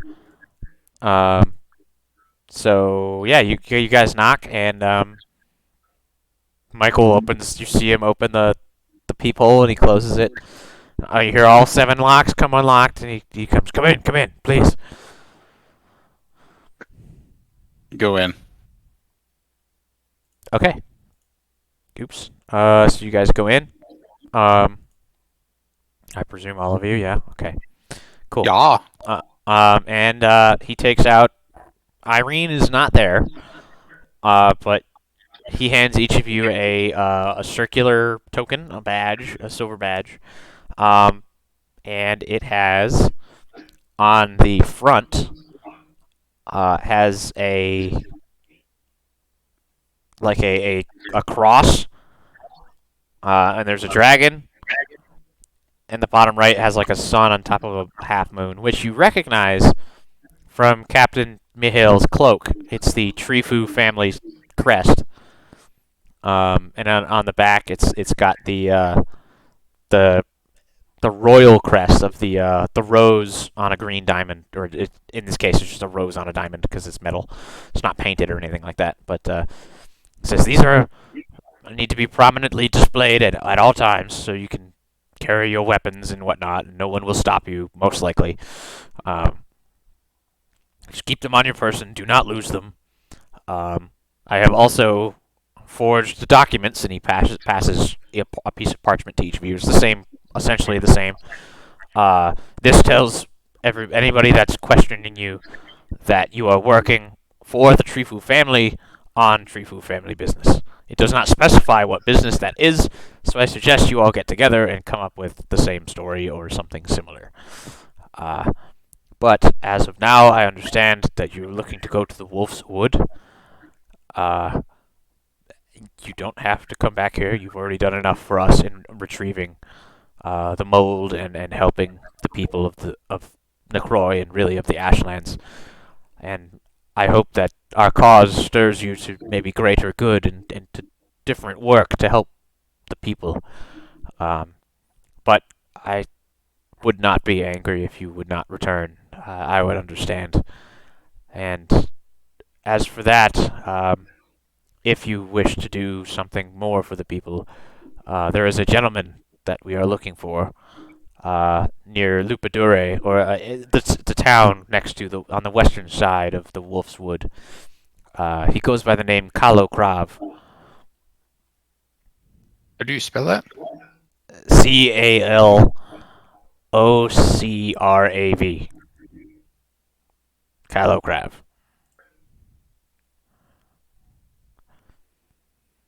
We are looking for Kalo Krav as we fear that he is a threat to the people. And if you find your way there and come across him, he claims to be but a simple village man. I don't necessarily trust that. He works entirely too closely with the vampires and other less fortunate elements of the government. And if you were to find him and remove him from the world of the living, I would not be, well, we would be happy about that. But if you don't happen to see him or don't come across him, then that's fine. And maybe to help you make up your minds about that, he takes out, he's got 4 stacks of gold coins, and they're 10 coins each, and he gives each you one. He says, if you do not do this, then that is fine. Consider this a parting gift for a job well done. And otherwise, I hope to see you again. And he just kind of nods and sits back in his chair. How do we answer if someone asks why we didn't have badges before and we have them now? Perhaps you were hired, or you met with a person that was willing to help you. We have, I know because you are leaving today, we have kept the captain busy. He will be out of the city and not out west where you're headed. He's going to be out east. So he won't bother you, and nobody else should know you, I suppose. And if somebody asks, then perhaps you have proven your worth to a noble family, and that's all that person should do digging-wise. And What does it this might guy not... look like? Yes, so, we know his name, but we don't know what he looks like. He's a human man. He's middle-aged, as far as we know, but we don't know what he looks like or anything other than the fact that he just claims to be a simple village man, but works against the people. He seems to be some sort of shadowy figure that we just... So we're looking for a human with a name. Yes, but... Pretty shaky intel to go on to kill a man. Well, it is what we have, and if you find somebody and decide not to kill him, then that's on you and not us. And if you want to send word back to us, and maybe we could agree that, yes, this is the person, and we could send somebody else to take care of him, or we could just say, no, that's not him, or I don't know. But we just know that he's an enemy of the people, and if you happen to get yourselves in some sort of trouble with the government, then he is more than likely to blame. Be to blame, excuse me. Where is this guy located again? In Lupadure, in there's a town there. It is called Lupadure, but it is the western edge of the Wolf's Wood. It's really just a village, but share screen. That's fine. We'll check it out when we get there. There you go. This one right here. You guys are in Necroi currently. The old Imperial Highway kind of comes up to the northwest through the Wolf's Wood, and then Lupadure is this village here.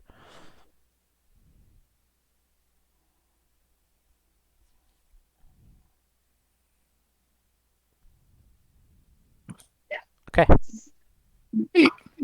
That's fine. Cool. So, at this point, is there anything else I can do for all of you? I think we're okay. Breakfast time, guys? Food. Hungry. Good. All Okay. right. I was up all night. I'm exhausted. Let's eat. Yeah. He Gave birth to an octopus. That must have been tiring. Wait, how much gold are we getting? That thing out? 10 coins each. 10 gold coins each. We were each given 10 gold coins? Mm-hmm. Oh, I man. thought we were only given one. Oh, well, no, 10. He gives us one. I He heard gives us one. Okay, it must Yeah. be. I thought we got one, and then we got the other 9 if we killed the dude. No, he's just giving you 10 now. Like, Oh, that's okay. just what he's Okay, doing. cool. Sweet. I will take Don't 10 argue. then. Good. And he locks the door behind you guys. So you guys head down to get breakfast, and you see Lorenzo and Leon there, just kind of hanging out. And it looks like they've eaten already. Normally, what, 3 coppers for the whole day? Say that again, Azalea. Sorry, should our level 2 stuff be active right now? Yeah, we're just about done. Not a big deal. Okay. Well, I already picked my stuff. That's why I'm asking. Okay. But I'm sorry. Yeah, it's normally 3 copper, but it looks like Michael was just paying for everything. I'm going to leave them, when we leave, I'm going to leave them a silver as like a tip and a thank you for, what the trouble we've caused him, basically. It's fair. And Tessa brings you some food and some ale, and Theodore actually gives you like a box, like a crate of maybe 2 weeks worth of food. Oh. And he says, perfect. For the journey ahead, I know that you probably need it. I know you're going out into the Wolf's Wood. It is a dangerous place still. I wish you the best of luck, and if I see you all again, then I will be happy to have you in my pub. I'll keep my key. No. I do need that back. I'll make a copy of the key. Please don't. Okay, I'll be happy to see the other 3 of you, but He's like this. He laughs and he gently kind of punches you on the shoulder, Azalea, as he collects your room keys after you've collected all of your things. Okay. Cool. Awesome. So that is where we're going to end for today. Just about to go on your journey. You've eaten breakfast. You have leveled up to level 2. Yes. Finally. And let's see. Let's take a look. So many good feats to choose from. I don't know which one I want. Yeah, I'm stuck between 2. Yep. I think I got the better one, but We got 2 really strong ones and one I'm still considering as well. Yep. Actually, like 3 of them. And I'm like, man, all these would be good.